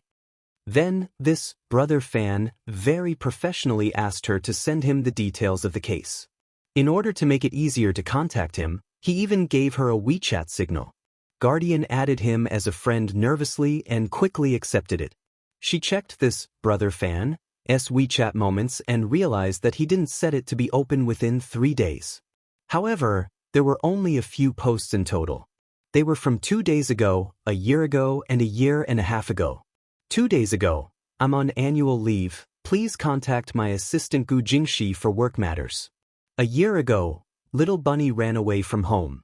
A year and a half ago, camping with my sister and cooking noodles in a big pot. It tastes pretty good. It seems that he also has a sister named Little Bunny. What a coincidence, it's actually the same as Xiang Yi's nickname. In order to show her sincerity, Guardian meticulously created a tutorial for voting on the rankings and sent it to him. She also added him to Xiang Yi's fan club. Chin, thank you. Guardian replied with an emoji and ran to watch the cut version of Two Under One Roof that only had clips of Xiang Yi. From time to time, she would let out a goose-like laughter. After more than half an hour, new messages suddenly popped up on WeChat. Damn, Sister E has a rich fan now. She's rushed to the top of the female celebrity popularity list. She's also the first on the most popular list. I'm impressed. What kind of big shot is this? Tutu Big Brother? This name sounds a bit familiar. Haha, is he Xiang Yi's brother fan?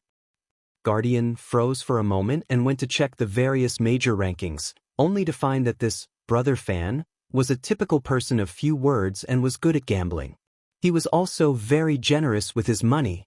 She was extremely excited and posted in the group. Great, our Xiang Yi is also someone with a big fan club. There were sounds of agreement below.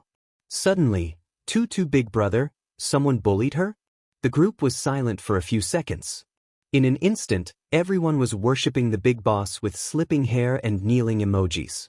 After a while, someone finally sent a voice message to Tutu's older brother to explain. That's right. That all is well year-round character in Shursui sister is always leading our sister E around. Even after being slapped in the face a few times, she still doesn't know how to restrain herself. Just now, she even posted on Weibo that Sister E was going to drive her to her death. I'm speechless. As she spoke, she even sent out a link. It was a Weibo post from All Is Well Year Round. The gist of the post was that she couldn't bear the evil in this world and that her only ray of light had been snatched away by others. She wanted to leave. Many fans comforted her in the comments section, and there were also people who passionately insulted Xiang Yi, accusing her of driving a depressed patient to death. There were already more than 10,000 likes. Sangchen, who was standing in front of the floor-to-ceiling window, combed his messy hair.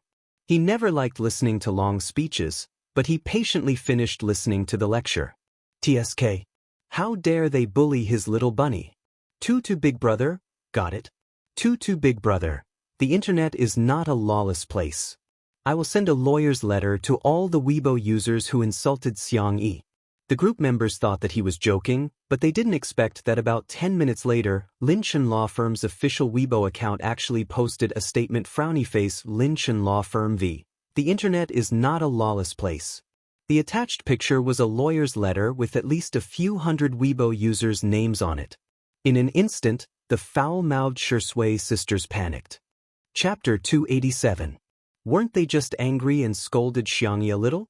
Xiangyi was a public figure, so what was wrong with being criticized? She wanted to be a celebrity, so why did they have to send them a lawyer's letter? Moreover, the lawyer was from Linshan Law Firm, one of the top law firms in the country. Many people felt suffocated, and they guiltily deleted their comments and changed their IDs, fearing that they would be punished by the law. Thus, Xiangyi's fans were surprised to find that the Shui sisters, who had been shouting the loudest and scolding the most, had all disappeared. Finally, someone could deal with them. Meanwhile, Sangchen's fan club was flooded with comments. "Big brother, you're awesome." Sangchen didn't say anything else. Instead, he looked at the bustling night scene outside the window. The huge billboard shone brightly on the man's chiseled face, softening his sharp features slightly. Seeing the little rabbit up close, there were only 8 hours left. The next morning, Xiangqi got up sleepily. His dark green silk robe was wrinkled from his sleep, and a few buttons on his collar were unbuttoned, revealing a large area of his pale skin. His well-defined abs were faintly discernible. He walked to the window to breathe in the fresh air, and vaguely saw 2 familiar figures. Xiangqi squinted and realized that he couldn't see them clearly because they were too far away. He hurriedly turned on the camera on his cell phone and zoomed in a few times. Damn! It was his younger sister feeding the deer outside the castle, and Shui was standing next to her lazily. "Eat slowly, don't rush." Xiangyi's voice was gentle as she patiently fed the deer from yesterday. Behind the deer, there was a large group of parents and siblings who had come to freeload. Every deer was given a few pieces of deer biscuits, and they were happily munching on them. Xiangyi had already told the chef in the castle how to make the deer biscuits, and Viscount Albert generously expressed that he would be happy to feed these cute forest elves. "I'm leaving today. You have to pay attention to your safety in the future. Don't get caught by poachers." As Xiangyi spoke, she suddenly turned her small face. "Do they understand Chinese?" Shui quietly accompanied her by her side. Hearing her words, she couldn't help laughing. "Can you translate it for me?" The little girl thought it made sense and translated it to Xiaolu. Xiaolu tilted its head.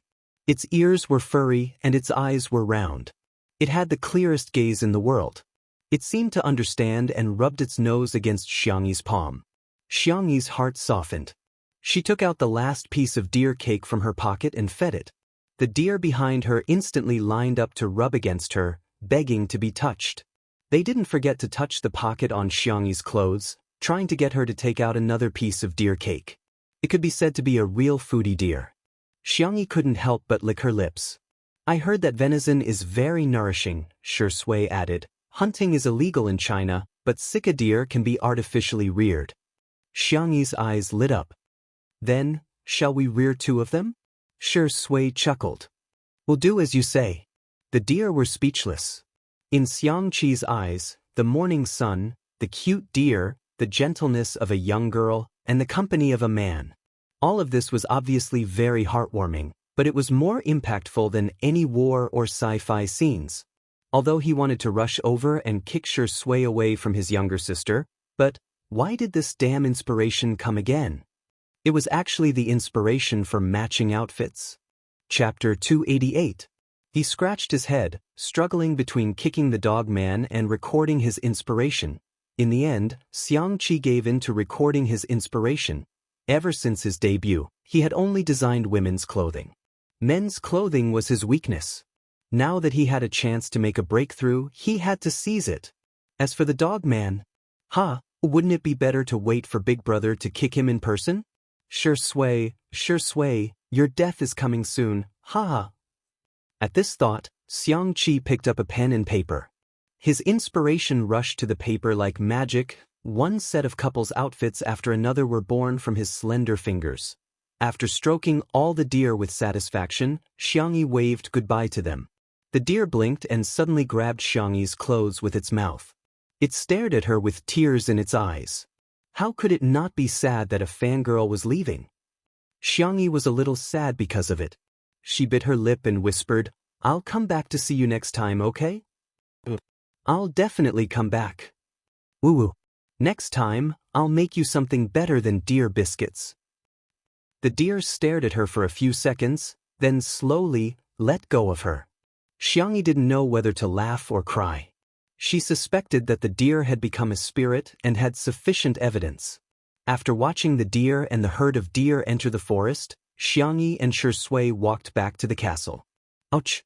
Xiangyi was so focused on looking back at the deer that she slipped and twisted her ankle. Shui caught her in time and asked with a frown, "Are you okay? Should I carry you back?" Imagining that scene, Xiangyi felt a little embarrassed.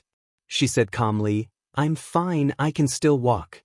The next second, a black Rolls-Royce stopped beside her. The door opened automatically, revealing the cold and indifferent gaze of the man in the car. "Xiangyi, Big Brother is here." Her cherry lips opened slightly. She wanted to greet him, but she didn't dare to call him Big Brother.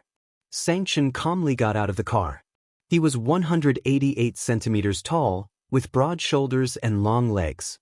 Dressed in a black suit, his facial features were deep and handsome. His entire body was covered with a layer of earth-shattering coldness, as if it could crush the sunlight behind him. He lowered his eyes and glanced at Xiangyi. "Broken leg?" Xiangyi shook her head in fear. No. "Then do you need to hide in another man's arms?" Xiangyi came to her senses and tried to pry Shui's hand away. Unexpectedly, Shui tightened his grip and hugged her shoulder even tighter. His peach blossom eyes curved slightly, and the corners of his mouth curled into a lazy smile. "Big Brother, long time no see," Sanction looked at him in the eye. It was a silent confrontation between two men. A moment later, Sanction sneered, "Get your dirty hands off me." Xiangyi subconsciously defended Shui. He didn't touch the deer. "His hands are not dirty." Whoosh! Big Brother's cold gaze swept over. The young girl shrank her neck and said pitifully, "Brother, my ankle hurts." Actually, it wasn't that painful. However, in front of Big Brother, this little bit of pain seemed to be a great grievance. Because she had been doted on before, she dared to be fearless and willful. "Now you know pain?" For some reason, although Sanction's tone was still cold, it wasn't as fierce as before. He raised his long black eyebrows. "So?" Xiangyi mustered up her courage. "So, brother, can you carry me back?" Sanction looked at her and didn't say anything.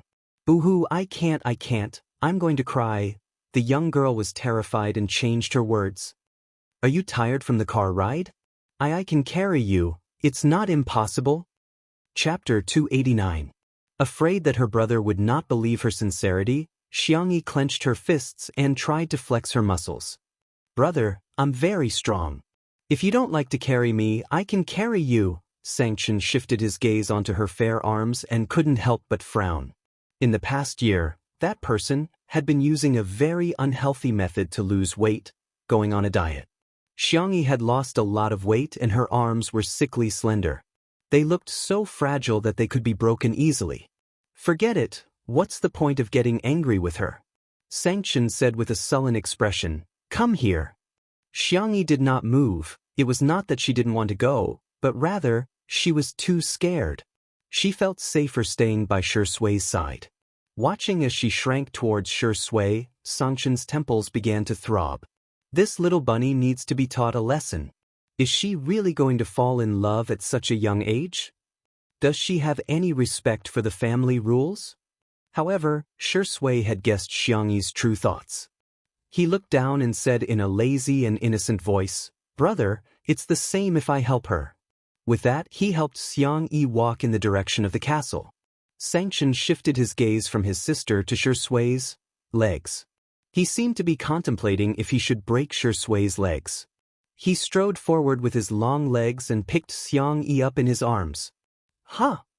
While she stared at him in shock, Sanction said with a straight face, "Your legs are short and you're walking too slowly. You're wasting time." "Is that so?" However, Xiangyi realized that her brother was carrying her. "Does that mean that he's actually not that angry with me?" She carefully tugged at the fabric of his suit jacket, feeling both nervous and happy. To her surprise, Sanction said, "Tisk, you're quite heavy." Xiangyi was speechless. "Much heavier than rice." "Xiangyi? Then I'll walk by myself?" "Actually, I can walk." Xiangyi was a little humble. Of course, it was mainly because she was afraid Qin Chun of the Xiang family, a man who dominated the fear of the entire Xiang family. Sanction said coldly, "Shut up." Xiangyi. Wu Wu did not dare to speak anymore. Shi Sui, who was standing behind her, smiled happily. Another man who can't stand being goaded. He was clearly worried about his sister's death, yet he still pretended to be unconcerned. Clearly, sullen on the inside. Castle living room. Sanction placed Xiangyi on the sofa. He had been to the castle a few times and was very familiar with the layout. He got up and went to the kitchen to get some ice. Xiang Qi took a stack of design drafts downstairs and showed them off to his sister. "Sister, look at my newly designed couple outfit." Xiangyi took a look and was stunned. Over the past year, there were people in the fashion industry who couldn't stand how Xiang Qi's designs were always able to set off new trends.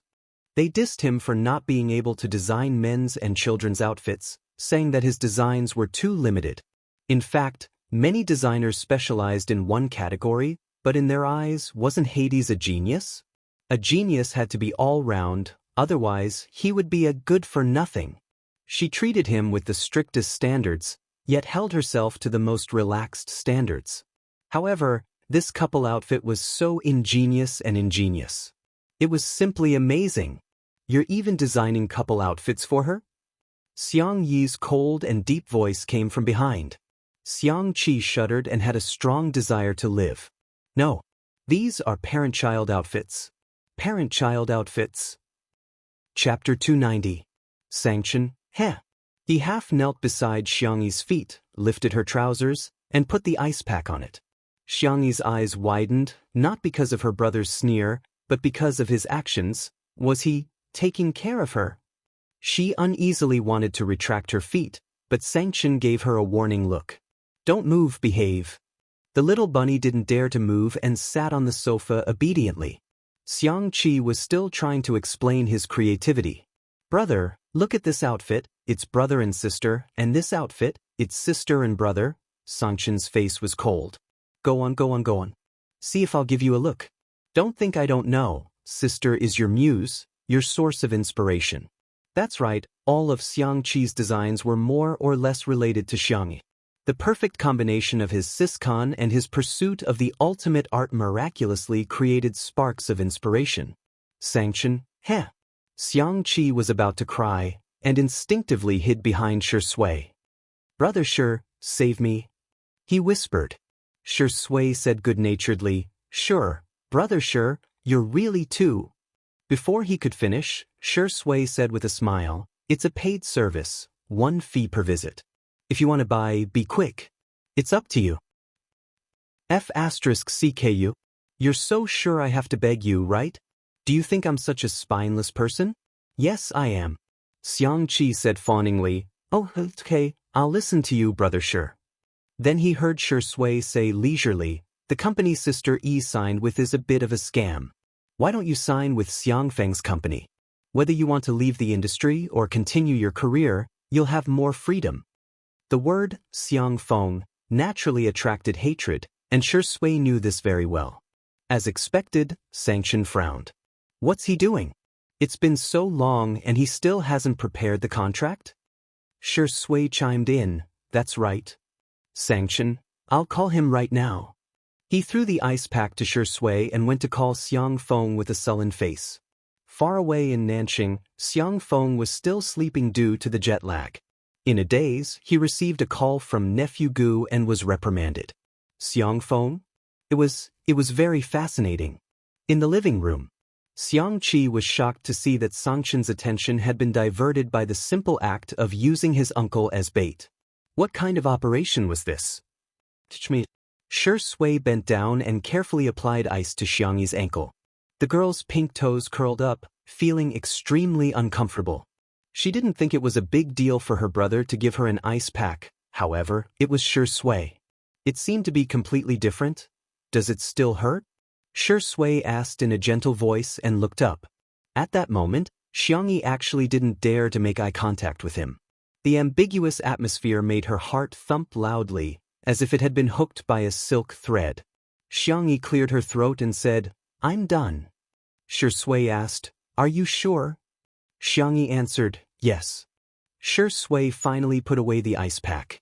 Seeing how uneasy she was, he smirked and asked, Are you that scared of Sanction?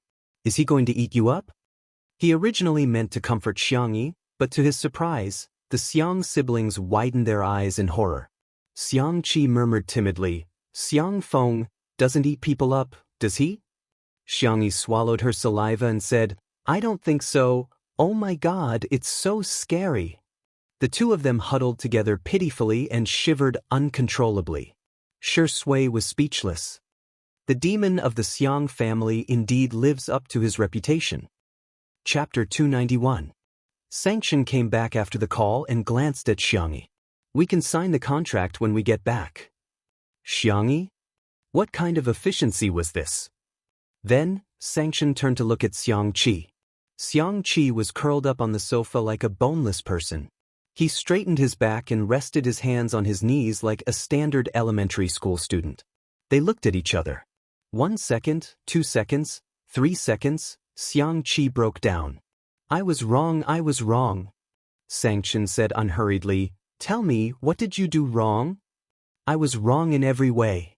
Xiangqi said weakly, It's a couple outfit but it's just a design. It doesn't mean that I support my sister's relationship. Sanction said, Go on. Xiangqi confessed everything. I shouldn't have eaten my sister's dear biscuits. But I already had diarrhea yesterday. Xiangyi looked a little speechless. I said that you can't eat it. The next second, Xiangyi's devilish voice sounded. It's your turn, Xiangyi. The girl's first reaction was to move closer to Shui. A smile appeared in Shui's eyes as he placed his arm on the sofa behind her, making it seem as if he was holding the slender girl in his arms. The deer is so cute, I shouldn't have thought about eating it, the elementary school student answered in a trembling voice. She didn't look at all like a big shot who had just returned from transmigration. What else? Sanction narrowed his eyes and stared at her meaningfully. Xiangyi looked confused. Apart from that, she didn't do anything bad. Sanction sneered and deliberately tricked her. Don't think I don't know that you're in a relationship. His tone was so fierce and cold that Xiangyi panicked. I'm in a relationship? Shui was speechless. Qin of the Xiang family is really high up the social ladder. Seeing his sister's reaction, Sanction was slightly relieved. That's good. Xiangyi felt as if she had been granted amnesty. Then I'll go prepare the in-flight meal. She slipped into the kitchen, feeling as if she had dodged a bullet. Xiangqi couldn't be bothered to eat his sister's cooking anymore. He tidied up his big bowl and said, Brother, I'm going to make a dress for my sister. Bye-bye. He wasn't a coward. He was following his heart and listening to the truest summons from the depths of his heart. Only Sanction and Shui were left in the living room. Sanction picked an armchair and sat down. His long legs were crossed and his arms were crossed. His aura was incomparably strong. I advise you, it's best that you don't have any thoughts about my little bunny. Shui. Okay, big brother, Sanction. Speak properly. Shui blinked. What if Tutu has ulterior motives toward me? Should I reluctantly accept it or act in self-defense? You see, how worrying. Sanction? He took a deep breath. There was only one thought in his mind. This dog of a man is really asking for a beating. Xiangyi had prepared a sumptuous meal. She either put it in a thermos or refrigerated it. She was going to put it all on Tutu's plane later. She was going to take a plane with Wuxia, which meant that they were going on a trip together. Albert followed the smell and shamelessly expressed that he wanted to try it. Xiangyi's eyes curved into crescents. I saved one for you. Albert was touched. Alice, you're an angel. The next second, Sanction's cold voice rang out. You didn't make it for me? Pack it all up. Albert said angrily, Are you the devil? Sanction nodded proudly. Thank you, you flatter me. Albert was speechless. Chapter 292. Under her brother's gaze, Xiangyi braced herself and packed up all the food. Tutu landed in the manor and Sanction grabbed his sister's collar to board the plane. Albert waved goodbye to them with tears in his eyes, though it was unclear if he was upset because of the separation or because he couldn't eat Xiangyi's cooking. The plane hovered in the sky for thousands of miles. The deer in the forest seemed to have sensed something as they raised their heads and began barking, seemingly bidding farewell to Xiangyi. On Tutu. In addition to the resting area, there was also a tea area with a sofa and a coffee table. Sanchen was the first to take a seat. Shi Sui sat opposite him. The two men then looked at Xiangyi in unison. The two rows of sofas were facing each other. In other words, Xiangyi could only choose to sit next to one of them. Xiangyi was speechless. If I sit next to Big Brother, I won't be able to escape when I get beaten up. It seems safer to sit next to Shi Sui. With that thought in mind, she slowly moved forward and sat down next to Shi Sui. In an instant, one was elated. The other had an icy cold gaze. Sanchen picked up the porcelain teacup with a straight face and took a sip of green tea. He wasn't angry. He wasn't angry at all. Shi Sui, on the other hand, was calm and composed. She even began chatting with Xiangyi about the topic of two under one roof. Xiangyi gradually relaxed. Sanchen waited for more than 10 minutes, but Xiangyi did not take the initiative to speak to him at all. He almost crushed the porcelain teacup in his hand. Ahem. He cleared his throat. His words had the effect of silencing her. Xiangyi kept quiet out of fear, not daring to speak. Shi Sui glanced at him with a smirk and remained silent. Sanchen frowned and thought, "Am I that scary?" His white, well-defined fingers loosened his black tie. He unbuttoned the top two buttons of his shirt and leaned on the sofa in an extremely relaxed posture. However, when he opened his mouth, he sounded like a teacher lecturing a student. "What do you plan to do next?" Xiangyi froze for a few seconds before she realized that the question was directed at her. She whispered, "No, I don't have any plans. I'm just going to record a variety show, cook some food, and retire early." Sanchen asked casually, "Are you feeling too tired?" Xiangyi shook her head. Cooking isn't tiring. How could she feel tired doing something she liked? Sanchen continued asking, "Did anyone bully you?" He glanced at Shi Sui meaningfully. Little Rabbit was extremely obedient and her voice was soft. "No, everyone is very good. I feel that filming this variety show is quite fun." Sanchen replied with an and said indifferently, "If someone makes you unhappy, do you know what to do?" "I know how to answer this question." Xiangyi was a little excited. "Tell the family." "Childish," Sanchen said coldly. "It's to make the other party even more unhappy, got it?" "Xiangyi? You don't even know how to do this? Do you still need me to teach you?" Xiangyi swallowed her saliva. "I think I know how to." Sanchen finally revealed a satisfied expression. The journey was long and Xiangyi soon felt sleepy. She leaned against the back of the sofa and fell asleep. Shi Sui moved her little head to her shoulder as if there was no one else around. "Sanchen? Do you think I'm dead?" Before he could say anything, Shi Sui spoke first. "I didn't expect you to be angry. I didn't do it on purpose." Sanchen gritted his teeth. You? Shi Sui interrupted him innocently. "Don't be angry, brother. I'll apologize to you, okay?" Sanchen. "Even green tea can't compare to you." Chapter 293. Other than his uncle Xiang Feng, no one had made Sanchen so angry for many years. His voice was as cold as ice. "You dare to take advantage of my sister in front of me?" "Brother, why would you think that?" Shi Sui smiled. "I was just worried that Sister Yi wouldn't be able to sleep well, so I helped her. I didn't even ask Sister Yi to thank me." Sanchen inhaled and exhaled. "Bear with it for a while. Bear with it, my ass." Seeing that the tutu was about to act violently, Shi Sui successfully stopped Sanchen with one sentence. "Brother, can you be gentler when you hit me? I don't want to disturb Sister Yi's rest." F***CKU. Glancing at the sleeping bunny, Sanchen closed his eyes and suppressed the urge to throw this man out of the plane. Perhaps it was because of her brother, although Xiangyi seemed to be afraid of him on the surface, she subconsciously felt very safe. She slept for more than 2 hours. She opened her eyes in a daze and found herself leaning on Shi Sui's shoulder. She quickly propped herself up and apologized softly. "I'm sorry, I didn't mean it." Why didn't you push me away? Sanction was so angry that he wanted to vomit blood. It was obviously this dog of a man who pressed you on his shoulder. He was just short of tying a rope to his body. Shui was calm and collected like a sly old fox. My shoulder is a little sore, Jianghu suggested gently. Then let me massage it for you. Will it be too much trouble for you? No, it's my fault. Shui blinked her eyelashes. Thank you, sister. Sanction saw this scene. If this wasn't the behavior of a green tea, then what was? He pinched his eyebrows and vaguely understood what Shui meant when she said that the bunny was plotting against him. It was this dog of a man who had dug a hole and tricked little rabbit into jumping in. However, what puzzled him was that the little rabbit had always been wary of outsiders. Why was she completely defenseless against this dog of a man? Although he was angry, he still had to eat. When the food was taken out of the thermos, it was still steaming. There were 6 dishes and 1 soup, all sumptuous and nutritious. Most of them were Sanction's favorite dishes. Braised lion's head in soy sauce was made of 70% lean meat and 30% fatty meat.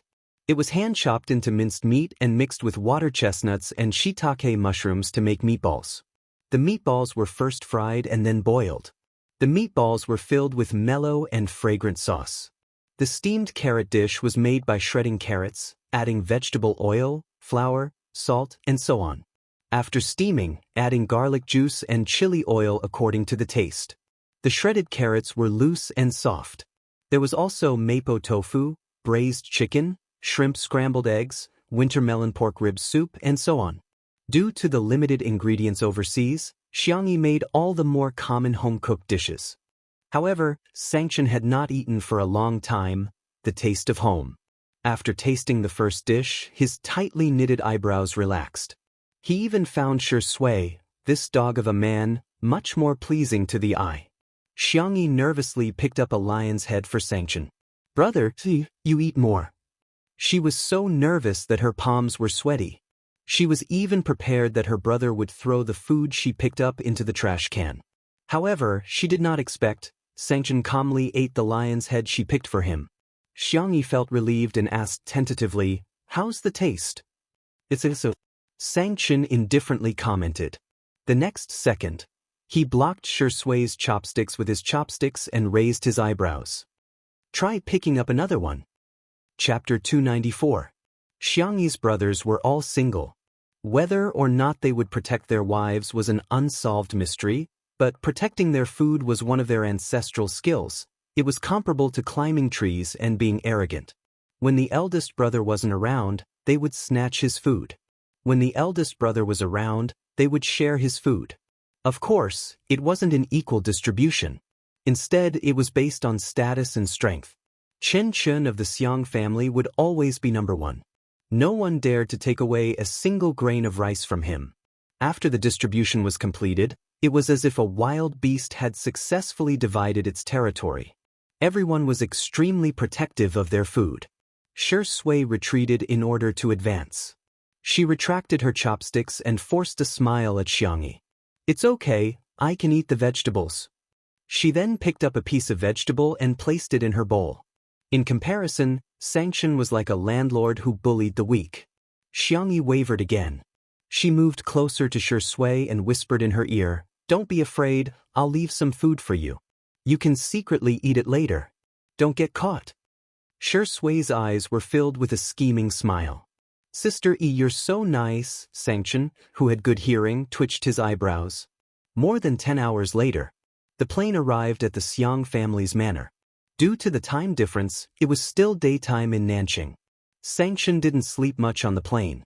Now that he had gotten off the plane, he went back to his room to catch up on sleep. Jianghu slept for a long time. She was preparing to go to Little Rabbit Farm and bring back 2 geese to stew. Shui naturally accompanied her. The 2 of them strolled among the lush flowers and plants. For some reason, they felt like an old couple. Suddenly, Shui received a call from her agent, Sichuan Bai. He frowned. Jianghu sensed that something was wrong and stopped in her tracks. The call didn't last long.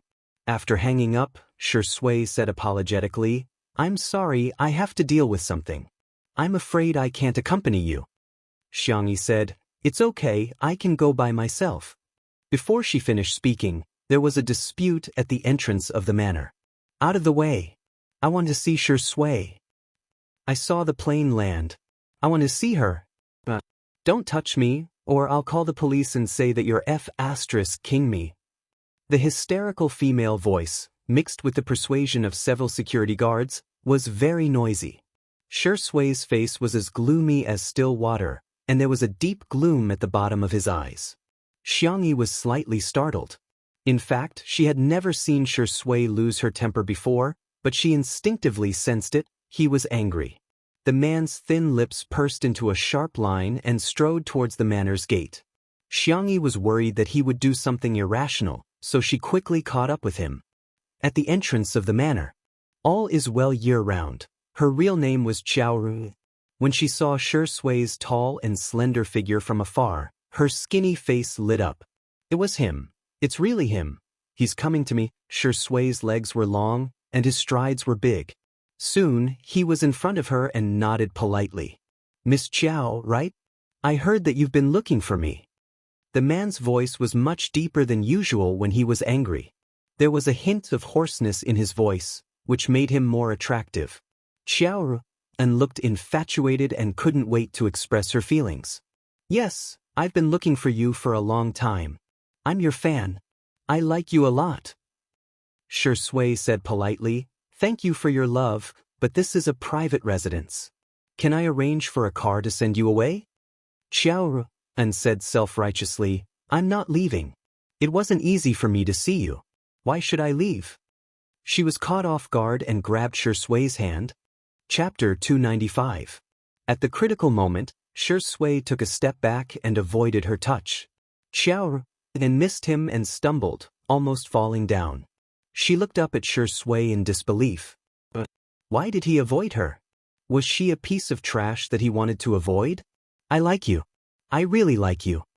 Chiao tried her best to express her feelings. I've liked you since you debuted. I've watched all of your movies and TV shows. I vote for you every day. I even gave up on studying for you. I've spent all my time on you. Chiao said. However, Shui did not show the slightest hint of being touched. Chiao suddenly had a thought. He looked gentle, but in fact he was more distant than anyone else. It's not a rational choice to give up on yourself for anyone, Shui said in a clear and calm voice. You have your own life, and I shouldn't be the only one in your life. Miss Chiao, I won't hold it against you for secretly taking photos and following my car. I hope you can return to your normal life. I'll give you my blessings. Chiao muttered, do you mean you don't need my love? She widened her eyes in horror, completely unwilling to accept this reality. Coincidentally, she noticed Xiangyi. In fact, Xiangyi kept a distance from them.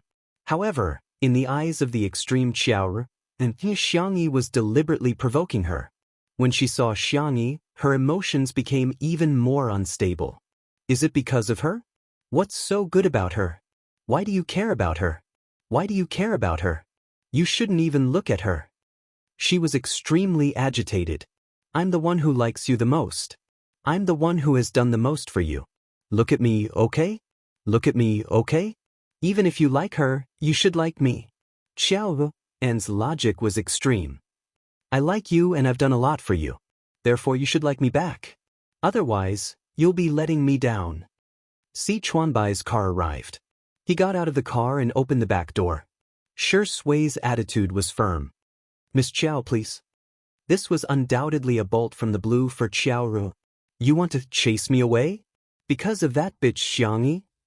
Shui, who had always been polite, suddenly said in a cold voice, Miss Chiao, please watch your words. At this moment, the emotionless man's emotions were stirred. Chiao refused to believe it. You scolded me because of her. Without my support, you are nothing. Now that you're famous, you want to dump me and like that be *tisich. Shui, you're heartless. You heartless man. Si Chuanbai. He described himself as a wife who had gone through hardships, and Miss Xiangyi as a new lover. His ability to change concepts was truly superb. Miss Chiao, This isn't the first time you've harassed Shui. You've eaten at the same restaurant as him, bought the seat next to him on the plane, and even knocked on his hotel door. You're an adult and should be responsible for your own actions. If you continue to act like this, I can only take measures to call the police. Then report it. Let's see if the police will arrest you or me when they come.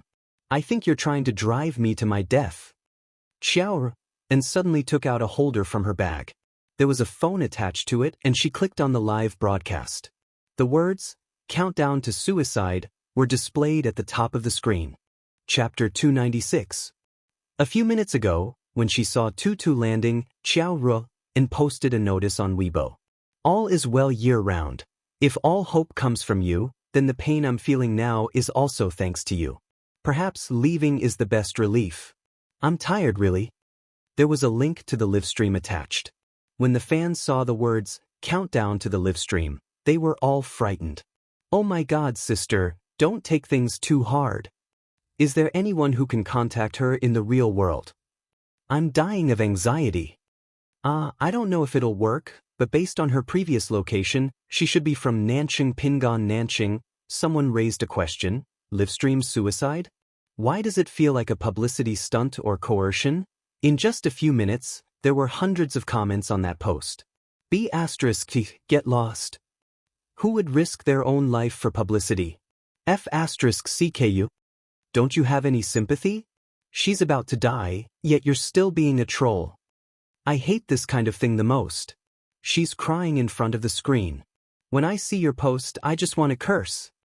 It was no exaggeration to say that this Weibo post had caused a great commotion in the industry. Hence, when the livestream was opened, tens of thousands of people immediately flooded in. When they saw the skinny and haggard Xiao Anhao with reddened eyes, many people couldn't bear to see her like this. I can't imagine what you've been through. Sister, let me hug you. I'll treat you to milk tea, okay?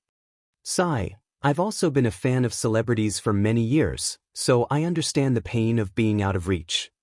However, in the next second, Xiaoru then switched the camera to Shui's face and questioned, "Tell me, do you like that B***t Xiangyi?"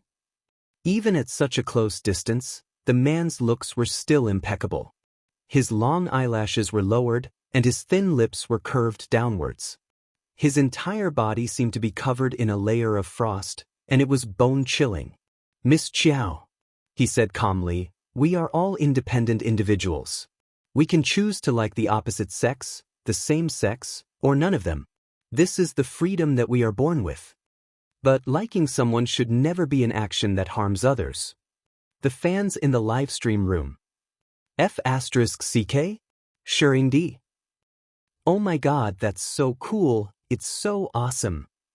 No, am I the only one who's confused? All is well year-round, why is she with Shurindi? Let me say something quietly, this seems to be the manner where Two Under One Roof was filmed. All is well year-round, it's a bit like an obsessive fan. Xiaoru, and said, "I can't win against you. I just want you to like me. Is it that difficult? I've done so much for you, but you don't care about it at all. Is the support of your fans nothing to you?" Si Chuanbai's expression changed slightly. This piece of music was a little impressive.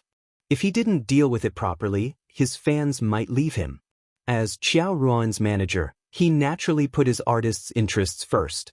So, he stepped forward to stop Qiao Ruan. "Miss Qiao, not only are you trespassing on private property, but you're also secretly taking photos." Shua, Qiaoru, and took out a fruit knife and pretended to cut her wrist. "Don't come over." Si Chuanbai immediately dared not move. The fans in the live stream were dumbfounded. F***CK, she must be an obsessive fan. Chapter 297. Look at how skilled she is. She must have done this a lot. I'm so confused. What kind of illegitimate behavior is this? Based on the time, Shui should have just returned to the country not long ago. He sat there for more than 10 hours without much rest and even had the camera pointed at his face. It's terrifying. The public opinion changed all of a sudden. Xiao Ren glanced at the bullet screen in the live stream, but the comments made her very puzzled. Why aren't they supporting me anymore? Why did my live stream fail? However, she didn't have time to care about that now. She just wanted to threaten Shui and make him compromise with her. However, to her surprise, Shui gave a direct response to her question. I'm very grateful for the support of my fans. It's very fortunate for an actor to be liked and supported by others. Without fans, Shui wouldn't have become the actor that I am today. But everyone wants to have an independent space where they won't be disturbed. I want my fans to focus on my work, not me, nor my private life. This response was courteous and sincere, and it left a very good impression on him. Boo-hoo, Shui said it so well. He's an actor. An actor. He's not a target of harassment from all is well year-round. QQ, it's not easy for Shui. He's relied on his own abilities to make a name for himself.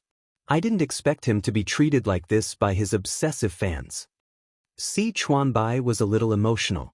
He knew very well that Shui's words were not just polite words, but rather he really meant what he said. Fans were comparable to top-notch traffic. As long as he wanted to make use of his fans, he could earn a lot of money at any time. For example, he could take on some commercials for unlicensed brands without moral integrity. As long as he was thick-skinned enough, it would be easy for him to earn money. However, Shui didn't. He didn't take on commercial activities easily and was extremely serious about acting. Even if it was a cameo appearance for free, he would never slack off and only act in a few scenes perfunctorily. Si Chuanbai felt from the bottom of his heart that Shui was really worthy of his fans' love and achievements. However, Xiao Ru panicked. Without public opinion, what else could she use to threaten Shui? She made up her mind and said, I just want you to accompany me for 3 days. After 3 days, I won't disturb you again for the rest of my life. If you don't agree, I will. So what? Shui interrupted her. You don't even cherish your own life. Have you ever considered the feelings of those who care about you? However, Xiao Ru did not listen to him at all. Her eyes were red. You can't even agree to this small request of mine? Some fans in the live stream couldn't help but comment. Actually, Indi can agree first and coax her. Shui is a little too cold-blooded. How can she be reasonable at a time like this? Human lives were at stake. Does he even understand? Yeah, it's not a big deal to tell a white lie. I feel like this all is well year-round girl's mental state is quite unstable. It's better to lie to her first and then hand her over to the doctor for treatment. The group of people gestured in the air, as if they were the wisest and wisest ones. Suddenly, Xiao Ru slid her hand to her wrist. Just as the blade pierced her skin, her wrist was grabbed by a pair of strong hands. Xiao Ru struggled with all her might. In her panic, she ended up stabbing Shui's forearm. She screamed as if she had gone crazy and threw her phone away. Shui remained calm and even indifferently took the fruit knife from her hand. His cold and fair skin was covered in blood. His voice was cold and very soft. I'm sorry, but I can't lie to you. Because I have someone I like. I want to be a good person for her sake. Chapter 298. His hoarse voice was low and deep, but it made Xiao Ru's heart skip a beat. For a second, she even thought that Shui would stab her in the heart with that knife. But it was only for a second. The man spun the knife casually, even more casually than he spun a pen. Then he threw it far away. Clang! The fruit knife fell to the ground. The phone fell to the ground and the camera was facing the ground. The netizens in the livestream saw nothing but darkness. The more confused they were about the situation, the faster the comments flooded in. Did Shui get stabbed? I only have one thing to say to the Seeing fans, die.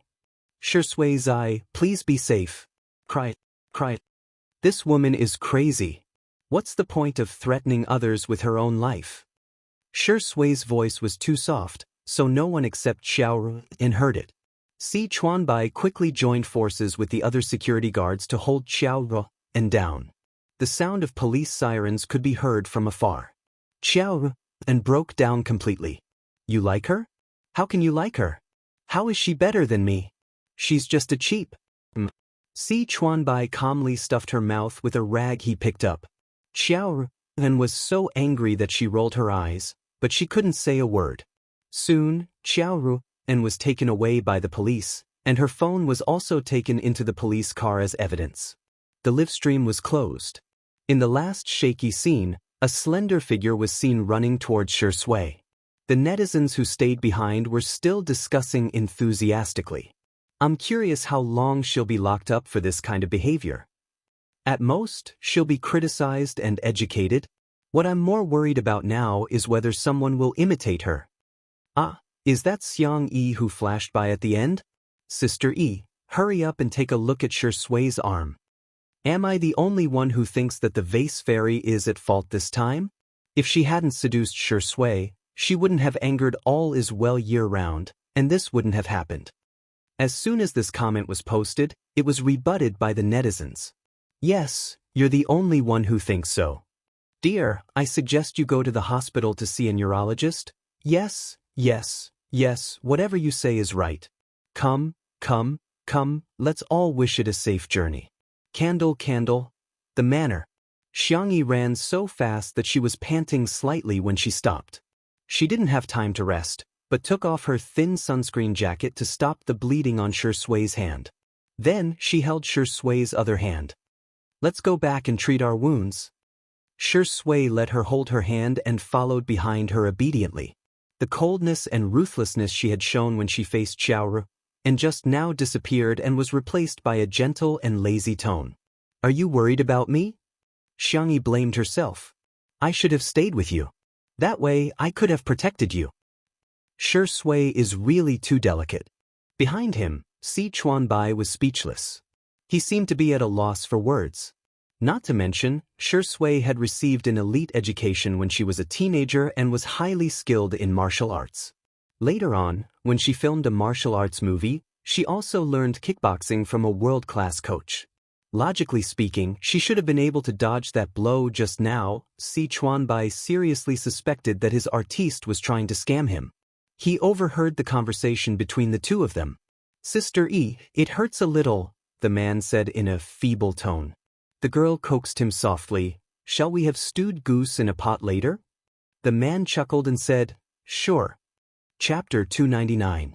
In the living room, Xiangyi took out the first aid kit and cleaned Shui's wound before carefully disinfecting it.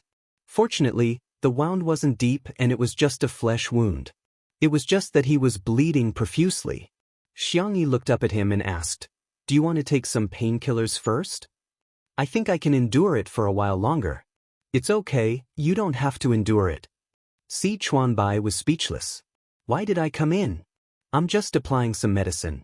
What kind of nonsense is that? Xiangyi said softly, Actually, I'm a little hard of hearing. If you want to cry, I won't be able to hear anything. Shui blinked and stared at her for a few seconds before looking at Si Chuanbai.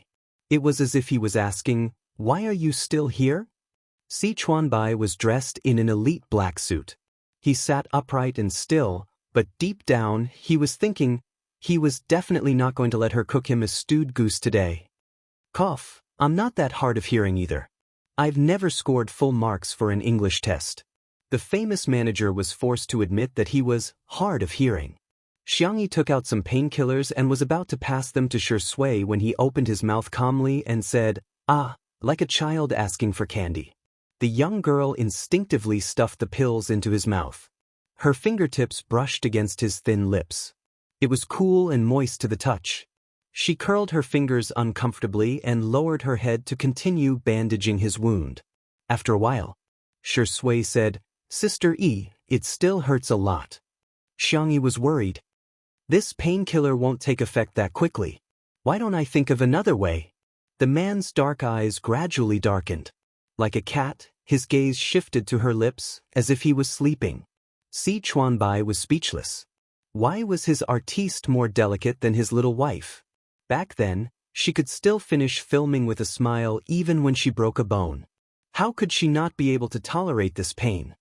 He watched as Xiangyi carefully inserted a few needles into his wound. Are you feeling better? Much better. Xiangyi was relieved. She patted his head and said, Have a good rest. I'll make you something to eat. Unexpectedly, when she walked towards the small outdoor kitchen, Shui followed behind her like a little tail. Xiangyi? Shui's expression did not change. I want to do a live stream and explain to my fans so that they don't have to worry. Xiangyi suddenly understood. You're so thoughtful. Should I call Director Li over for you? When it came to live streaming, Li Jianyu was still the most skilled. Shui raised her hand and hooked the hem of the girl's shirt with her fair and slender fingers. But I won't be streaming alone. I want to do it with you, sister. Si Chuanbai. He raised his hand to his forehead to hide his dumbfounded expression. He really couldn't bear to look at her. Oh, I see. Xiangyi didn't think it was a big deal. After all, Shui was a fragile man. Let's do it together then. As a result, today's episode of Two Under One Roof began airing in advance. Dear viewers and friends, don't pass by. Today's menu, stewed goose in an iron pot. The main ingredient is a goose. That's it. Li Jianyu was particularly mischievous and got the cameraman to take a picture of the white goose that was still strolling around carefreely. The white goose was bold and took a domineering stride towards the cameraman. It tilted its head and asked, "Quack?" The pop-up comments, "Hurry. Danger, danger, danger." I feel like reciting a poem at this moment. Goose, goose, goose. Cut its neck with a knife, pluck its feathers and boil it in water. Stewed goose in an iron pot. Chapter 300. In the next second, a pair of fair and slender hands seemed to have appeared out of thin air and mercilessly picked it up. It's so fat, it'll definitely be very fragrant when stewed, the girl commented in a gentle voice. The netizens were dumbfounded. What? Little fairy, why are you saying the cruelest things in the most gentle tone? Goose, 'cause of death. Too fat. How many times have I told you? If you're too fat, you'll be eaten. I'm shivering in front of the screen as I munch on duck neck and drink milk tea. The big white goose, which was extremely ferocious and had a heartless mouth, met Xiangyi, who was even more heartless. It screamed as it was taken away. The cameraman even took a long shot of Xiangyi as she walked away, looking as if she didn't care about anyone else. A few minutes later, the goose was taken away. The process was too gory, so by the time everyone saw the goose, it was already lying naked on the chopping board. The netizens were very mischievous. Goose, you're all cheap. You're all craving for my body. This show is so delicious. Ahem, it's so interesting. I'm going to record the recipe now. The goose's life was short and glorious, ordinary yet great. It passed away peacefully. There were also a few haters who complained. I feel so bad. Goose is so cute. Why do you have to eat goose? Why must you eat goose? Are you that greedy? That's a life we're talking about. Girls should be gentle and virtuous. Slaughtering small animals is too cruel. The vase fairy is so cold-blooded. The netizens' response to this was, "Don't look at the idiot." Because it was time for everyone's happy mukbang. The fresh goose meat was cut into small pieces, and water was added to the pot to boil the meat. Scallions, ginger, garlic, dried chili, orange peel, and cilantro were cut and set aside. She then heated up the oil and added the goose meat for stir-frying. She then added the old soy sauce and cooking wine and stir-fried them evenly. At this point, the aroma of the goose meat had already spread. The staff at the scene couldn't help but take a few deep breaths and subconsciously began to salivate. Xiangyi added an appropriate amount of water to the pot and simmered it with firewood.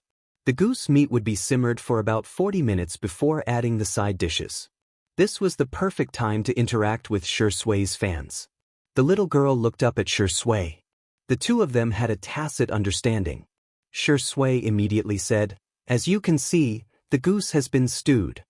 Upon hearing his voice, some fans immediately asked about his situation. Li Jianyu asked the staff to bring over a tablet so that he could better see the comments of the netizens in the live broadcast room. "I'm sorry to have made everyone worried. My injuries are not serious and have been treated." "It's true. I'm not lying to you." Shui smiled. Liars have long noses. The fans in the live broadcast room were excited by his smile. "Ah, sure indeed, don't laugh like that. Too flirtatious, too flirtatious. My legs are turning to jelly. Who can resist this?" The sense of immersion is so strong, I feel like I'm already on my way to getting married to Shui. What do you think of all is well year-round's behavior? Shui muttered to himself. Jianghu, who was behind him, naturally handed him a small stool, and he took the opportunity to sit down. He sat upright and had a noble temperament, as if he shouldn't be in this smoky kitchen. He restrained his smile and spoke with a sincere and serious attitude. There's nothing wrong with liking someone, and this kind of feelings shouldn't be trampled on. Everyone has the right to like someone, and similarly, they also have the right to not like someone. Please don't turn your personal liking into a burden for others. Chapter 301. Following Shui's low voice, the live stream. Boo-hoo, this man is so gentle. From the beginning to the end, he didn't define all is well year-round as an obsessive fan. He probably wants to save the other party some face. QQ, he can still be so calm and composed when he's being harassed and hurt. Seriously, even if he's pretending, I love Ingdi's worldview.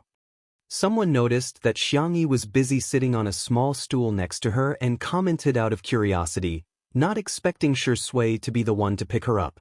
What's Sister E doing? She's picking peas.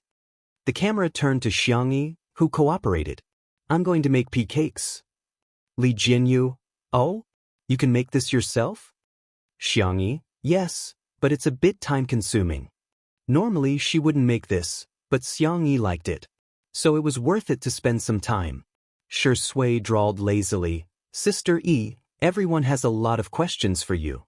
However, he refused to say what the questions were. What did they ask? The tablet was in Shui's hands and the comments flew by. In order to get a better look, Jianghu unknowingly drew closer to him. In the camera, their heads were almost touching. The couple fans who hadn't eaten sweets for a few days were extremely excited. Oh, sisters, I'll give you a salute first. I'll say it again, untimely. It's true, sitting on a small stool in a row and reading the comments head to head. Shui's Sister E is so cute. Seeing the words, untimely, Jianghu's ears began to heat up. She began to think of the content that Nan had shown her before. Ahem, you want to know the recipe? I'll write down the details later and post it on Weibo. Jianghu picked out the questions seriously. She wanted to ignore the words, untimely, but the man next to her suddenly said something. Untimely? Isn't that an idiom? The tone of this sentence was innocent, and the expression was blank. It could be said that she was naive and sweet. Jianghu, she hummed dryly and pretended to be very serious as she continued to pick the beans. Bullet screen, haha, I bet Sister E knows the true meaning of untimely. Hee, it's obvious that the vase fairy is leading the hype. Poor Ingdi, he's been kept in the dark so miserably, what a joke. This is the first time I've seen a CP fan dance in front of the main character. Do they have brains? I'm just asking if it's awkward. The next second, Shui took out his phone. Because his right forearm was injured, he had to use his left hand to type, so his typing was a little slow. However, oh, so it's a combination of our names. Shui clicked her tongue. There's a superscript. I'll go in and take a look. Jianghu? The little girl's expression changed slightly, losing her usual calmness. You don't look, it was too late. Shui looked at it. Not only did he look at it, but he also commented in real time. This Q version of the character is quite cute. Cut the video of the sweet exploding your girlish heart. Self-made untimely emoji pack. Follow the comments to receive it. On Weibo Shui's Weibo account, there was the following update. Shui V has followed the superscript untimely. Come and play with me. Shui V has checked in with the superscript untimely for a day in a row. Come and check in with me. Shui V has contributed all the points to the superscript untimely. Come and hit the leaderboard with me. The netizens were speechless. Chapter 302. The netizens were dumbfounded. In particular, the netizens who did not watch the live stream began leaving comments on Shui's Weibo account. Could it be that his account was hacked? Shui, I'm rooting for myself and Sister E to be a couple. It's fine that he's following them, But why is he still voting? The netizens who were watching the show played the role of popularizing the situation. Shi Sui and Xiangyi are doing a live stream together.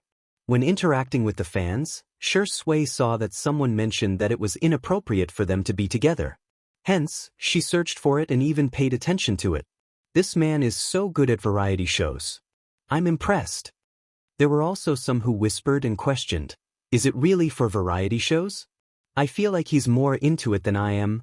Of course, the Shi Sui sisters were adamant that it was for variety shows. Before Shi Sui's official announcement was made, they would never give Xiangyi a proper status. In the small kitchen, the aroma of the stewed goose meat was already wafting out of the iron pot. Xiangyi had also added some Chinese herbs such as ginger, grass, nutmeg, and so on. The faint aroma of the herbs blended perfectly with the aroma of the meat, making it seem like a living immortal. However, Xiangyi's mind was not on the dishes at all. She couldn't help but ask, I heard that it's a CP. CP means couple, so? Shi Sui asked calmly as he looked her in the eye. Her rhetorical question made Xiangyi dumbfounded. Am I making a mountain out of a molehill? Shi Sui seems to be just surfing the internet for fun. It shouldn't be a big deal to follow him. If Sangchen or Xiangli were present, they would definitely be able to tell that Shi Sui was up to no good. That's a skill that can fool people. Xiangyi successfully brainwashed herself and completed her logic. I'm rooting for myself. It seems quite fun? In the live stream, Sister Yi's expression changed from confusion to determination. I'm dying of laughter. Xiangyi, don't be fooled by that old fox. You're not allowed to date. Newbie, what kind of lame show is this? First, it stews a goose, and now it's knocking itself on the head. I can't take it anymore. I'm going to join the update list. The entire live broadcast room was filled with laughter. Hashtag untimely hashtag and hashtag Shi Sui's #1 fan hashtag were also trending. The popularity of the hot topics had skyrocketed, and Shi Sui and Xiangyi had also gained a lot of fans. South City, at a dinner party. Qin Wanyan drank with him for half a day, thinking that she could get some resources from the variety show. Although it was only a flying guest for one episode, this was a national-level variety show. Everyone, from the elderly to the elementary and middle school students, loved to watch it. However, she only went to the bathroom to touch up her makeup. When she returned, she saw the director and the others laughing at their phones. Shi Sui is so funny. This female artist is also funny. Her name is Xiangyi. I've been following two under one roof. She's quite versatile. She can play musical instruments, she can also practice medicine, and she's a great cook. Oh? In that case, she's quite suitable for our variety show. Seeing that the resources were about to go to Xiangyi, Qin Wanyan clenched her fists and said softly, Xiangyi, I know her. She used to be good friends with me, but she's been ignoring me ever since she became famous. The director frowned. Qin Wanyan took the opportunity to fan the flames. She's been entangled with many male artists. I have screenshots here. While showing the screenshots to the director and the others, Qin Wanyan said, to use a popular phrase, she's a sea queen. Chapter 303. In the past year, Xiangyi had sent her a lot of screenshots of their chats. Qin Wanyan had specially created a folder and saved all the pictures. Qin Wanyan was actually very disdainful of Xiangyi. She was clearly the daughter of a wealthy family, but she was a love-struck fool who couldn't help but flirt with good-looking boys whenever she saw one. However, she seemed to have reached an agreement with a mysterious person that forbade her from dating or having any intimate relations with boys.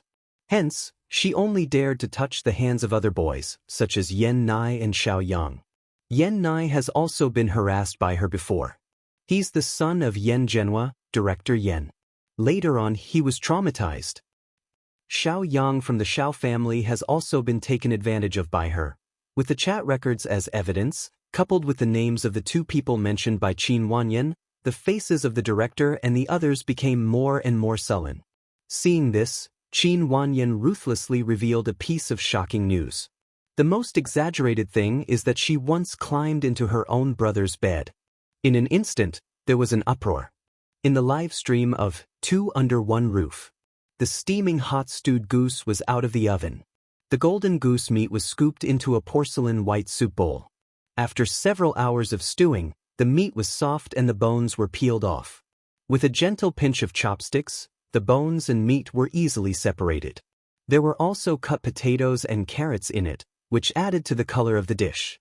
After taking a whiff, the aroma overflowed. After taking a bite, the aftertaste was endless. Along with a few light vegetarian dishes, a sumptuous meal was ready. The netizens were about to cry. "Goose, you died so tragically. My tears are flowing from the corners of my mouth. My takeout hasn't arrived yet. I'm crying so hard. I'm dying. The only bag of instant noodles left at home has expired for several months. Can I still eat it? I'm waiting online. It's urgent. This meal is too sumptuous. Sister E, I'm hurting all over. Can you send me a portion by express delivery? Or send me to your house by express delivery?" Xiangyi was about to wake up Yan Nai, but he woke up first. Because he was at home, the man was no longer wearing formal clothes. Instead, he had changed into black silk home clothes. His movements were calm and elegant, and as soon as he entered the camera, he captured the attention of countless people. "What the F***CK? Is this the new guest? Heh man, you've successfully attracted my attention. I want all his information in 5 minutes. Those legs, that waist, I vaguely saw abdominal muscles just now, they're so tough. This rice is so handsome. Cough, this brother smells so good. Cough cough, this beauty is a feast for the eyes." The ancients didn't lie. Found it. I used the image recognition function to find him. The founder of Linchin law firm, Sanction. Wait. The last time Professor Xiang Li came, Xiangyi seemed to call him second brother. Could this Sanction be big brother?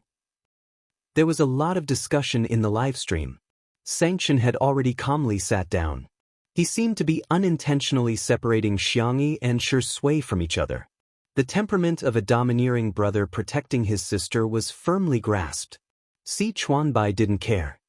He picked up a piece of goose meat and stuffed it into his mouth. The tender and fragrant goose meat had a pure taste. It was fragrant but not greasy, and had a faint herbal aroma. It tasted so good. Delicious. It's so delicious. Si Chuanbai rarely lost his composure. Shui also nodded gently, indicating that it tasted good.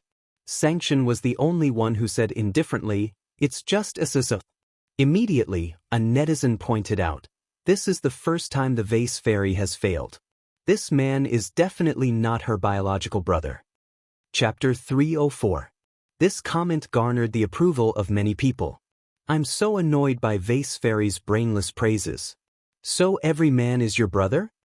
Don't you think Xiang Yi is like a white lotus who had a bunch of brothers when she was in school? Wake up, Sanction is a top financial lawyer in the country who only takes on IPO cases. The truly impressive lawyers don't even have to appear in court to earn tens of millions of yuan in commission. Is Xiangyi worthy of him? Why does she get all the good things?" And most people felt that Sanction was likely to be Xiangyi's brother, but they couldn't resist the logical analysis of the haters and their confident tone, causing many people to waver. Xiangyi's brothers included an esports guru, an international fashion designer, a genius medical doctor, and a top financial lawyer. How could it be possible? At the dining table, Xiangyi tasted the goose meat and frowned slightly. It seems a little out of place with a few spices mixed together, but that's not right. I've mixed them like this before. Si Chuanbai was speechless. Are you serious, Miss Xiangyi? Are you that strict with your culinary skills? To him, this was already a delicacy that he would only get to eat a few times in his life. God knows how much he wanted his artiste to marry Miss Xiangyi. Even if he couldn't marry her, he might as well marry into her family. He was willing to be Miss Xiangyi's manager in the future. As long as he could have such a meal occasionally in the future. Sanction said indifferently, "Mushroom." Xiangyi immediately understood. "Ah, I see." Shui said thoughtfully, "Is there a conflict between spices?" Si Chuanbai was speechless. He was a top manager, but at this moment, He felt like he was the only one in elementary school who didn't know anything. His dumbfounded expression was so hilarious that Li Jianyu shamelessly asked the photographer to take a few more close-up shots of him. However, Li Jianyu was indeed curious. "What's going on, Sister Yi?" Xiangyi said, "Mushrooms are rich in glutamic acid, which is an acidic amino acid. They have a unique taste and can be dissolved in water. This is one of the reasons why mushroom soup is so delicious. However, it conflicts with the seasoning, so the soup tastes a little strange." She tasted it carefully, then picked out a piece of Chinese medicine seasoning and made a judgment. "It should be this." "Li Jianyu, let me have a taste." "I won't believe you if you don't have proof." Bullet screen. I suggest everyone type the words "shameless old thief" on the public chat. Xiangyi served him a bowl of stewed goose. Li Jianyu tasted it and his eyes widened. "Such delicious food, I can swallow it whole." What was strange about it? He finished the meat and potatoes in 2 or 3 bites and drank the soup in a huff. He shamelessly said, "It's too little. I can't taste anything. Give me another bowl." The bullet screen was instantly flooded with, "I've never seen such a shameless director. Is it that magical? Lawyer Xiang's taste is too picky. Xiangyi's taste buds are so strong.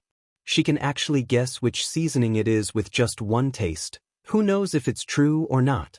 Maybe she's just making things up. Who knows if she's bragging? Toxic. If it's not delicious, why would director Li, Shui, and Si Chuanbai enjoy it so much? I think in some people's eyes, Sister Yi's existence is the original sin. Everything she does is wrong. Vase Fairies fans, stop trying to scare her. There's a new melon that you've cooked on Weibo. Open it and you'll be surprised. Chapter 305. She clicked on Weibo to see that hashtag Qin Wanyan had been deleted in seconds. It was at the 4th position on the hot search list and its popularity was still rising. The reason was that Qin Wanyan had posted a 9-grid screenshot and deleted it very quickly. She then posted on Weibo to claim that her account had been hacked. However, in this era where the internet had memories, it was too easy to find traces of the screenshot. Some netizens reposted the screenshots that Qin Wanyan had posted. All of them were chat records, and they were screenshots from the chat records. Although the pictures were blurry, the netizens couldn't resist the enthusiasm of the netizens and soon, the content was deciphered. The first picture was of Xiangyi complaining to Qin Wanyan, "Yan Nai's little brother is quite cute, but he's so shy. I just touched his hand and his ears and neck are all red." The next picture was of the conversation between Xiangyi and Yan Nai. Frowny face Xiangyi, "Is Yan Nai asleep? Are you free tomorrow night? Let's have dinner together, okay? Yan Nai, Sister Xiangyi, don't do this in the future. I really find it disgusting." The second picture was of Xiangyi showing off. "After flirting with him for so long, I finally got Xiao Yang. He thinks he's my one and only. What a joke. I'm actually just rearing a fish. It's silly for a woman to pin all her happiness on one man. I'll be happier if I find a few more." The next picture was of the conversation between Xiangyi and Xiao Yang. Frowny face Xiangyi, "Hubby, shy. Xiao Yang, wifey, send me a kiss." Xiangyi, "I miss you so much. I'm working so hard on the variety show and you didn't even come to visit me." Xiao Yang, "Baby, it's been hard on you. I'll go tomorrow. I'll also arrange for a food truck and a milk tea cart for you. You have to give Baby Yi the best support in the world." In addition, there were also chat records with other artists, music producers, and rich heirs. If that was all, everyone would at most think that she was just a female version of Poseidon. Although she flirted a lot, she didn't have the guts to be lustful. She was all talk and no action. But the last picture caused everyone's worldview to explode. In the record, Qin Wanyan was the one who started the conversation. "Are you on bad terms with your family?" Xiangyi replied, "Last time, I accidentally climbed into my big brother's bed. He was so angry that he almost scared me to death. Sob. I didn't do it on purpose. I feel wronged." The picture in the picture was a conversation between her and her brother. "Xiangyi, big brother, don't ignore me. I know I was wrong." "Xiangyi, big brother, Can you give me some pocket money? I've been so broke lately. Xiang, Gij, pay attention to me. Sanction. Busy, Xiangyi. Can I fly abroad to play with you? I promise that what happened last time won't happen again. Sanction. Behave, or else you know the consequences. Weibo exploded. The server was on the verge of collapse. The netizens vented their anger on Xiangyi's Weibo. Initially, she had posted detailed recipes for 2 dishes. Although there weren't many comments below, they were heartwarming. However, there was now a bloodbath. Her persona has collapsed. She's taking advantage of Anai's younger brother? Be more serious. Do you think our god is a spare tire? You're rearing fish? Screw you. You're an orphan. I'm so disgusted. She climbed into Lawyer Xiang's bed and still has the cheek to act coquettishly with him? To highlight, he's her biological brother. Ugh, my dinner from last night is about to pop out. Chapter 306. There was an uproar on Weibo, Melon forums, WeChat moments. Tomato Entertainment's public relations department acted as if they didn't exist. They were lying flat and accepting the ridicule, as if they had nothing to do with it. Instead, it became a signal that these revelations must be true. Otherwise, why didn't Xiangyi herself or Xiangyi's management company come out to deny it? At the very least, they should have issued a statement or sent a lawyer's letter to warn her. If they didn't deny it, it would be equivalent to admitting it. If they couldn't prove their innocence, they would have to suffer. In the apartment, Qin Wanyan looked at the silly netizens celebrating and smirked smugly. On WeChat, her manager sent her a message. Wanyan, the contract for that variety show has been sent over. If you don't have any questions, I'll confirm it. Qin Wanyan replied with an okay, threw her phone aside, and slowly poured herself a glass of wine. I really don't understand that stupid woman, Xiangyi. She clearly has so many good cards, but she didn't use them in the past year. Now, she's messed up her good cards and lost everything. She's even bringing up her brothers again. If I had known this would happen, I wouldn't have done it in the first place. If the appearance of her 3 brothers had helped her increase her popularity, then now, Qin Wanyan was like a bomb. Now, Big Brother's appearance was like a bomb. She only pulled the fuse a little and it exploded with a bang. No matter what, Xiangyi couldn't afford to be accused of seducing her brothers. Imagining Xiangyi being nailed to the pillar of shame for the rest of her life, Qin Wanyan drank her red wine happily. In the manner, after Li Jinyu saw the news that the staff handed to him, he immediately ordered the live stream to end. The live stream came to an abrupt end, followed by a statement on the official Weibo account of 2 under 1 roof, saying that there was a problem with the equipment and that the restoration time was to be determined. The netizens expressed that they didn't buy it. Please clean up Xiangyi's misdeeds. Smile, smile, smile. Haha, I thought this show was meant to help Shui stabilize his popularity, but now it seems that it's just to promote XY. Vase Fairy is definitely the royal of variety shows. She's been supporting her openly and secretly. Even when something happened, she didn't give up. No matter how much the fans protest, she's still focused. This popular variety show will sooner or later be ruined by her. Fortunately, the live stream ended before the situation escalated further. Xiangyi was dumbfounded when she saw the screenshot. She would never have thought that the terrible thing that her uncle was talking about was that the person who had taken over her body had climbed into her big brother's bed. The girl's face was pale. She pushed away the bowl and chopsticks and staggered back to her room. He did not even dare to turn around to look at Sanction. She was afraid to see the look of disgust in her elder brother's eyes. She was even more afraid that her brother would never forgive her in this lifetime. Sanction frowned. He stood up and wanted to chase after her, but was stopped by Shui. Get out of my way. Sanction's tone was cold. Shui said helplessly, Is there no one in your Xiang family who knows how to coax girls? Sanction snorted. Do I need you to teach me that? Shui. Tiske, let me guess, how are you going to coax her? Give her a candy? Sanction had one hand in the pocket of his home clothes, and his fingertips were gently twirling a candy when he suddenly paused. Milk candy? Sure enough, it's a family heirloom. The corners of Shui's mouth twitched slightly. Let me do this kind of thing. He blinked his long eyelashes at Sanction. Brother, I'm the best at comforting Sister E. Chapter 307. Xiang Chen's jawline was taut, and his aura was sharp and cold, with a natural sense of oppression. The innocent Si Chuanbai was a little flustered. He felt that Sanction could beat up Shi Sui at any time. However, in the end, his sister-complex nature prevailed. Xiang Chen closed her eyes and gritted her teeth. If I can't coax you, you'll... Shi Sui replied. Okay. Sanction was speechless. Xiangyi hugged her knees and sat on the floor.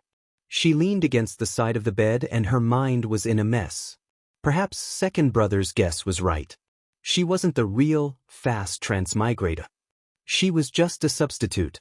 In the fast transmigration world, she didn't care if she was mocked, betrayed, framed, or abandoned. Because those were people who had nothing to do with her. Because she didn't care, she didn't care. But now, all her efforts seemed to have turned into a joke. Xiangyi thought that she had a good mentality and could handle life and death situations calmly. But now, her mentality had really collapsed. No matter how strong a person was, they had their weaknesses. Xiangyi couldn't accept this reality. Click! The door lock moved slightly.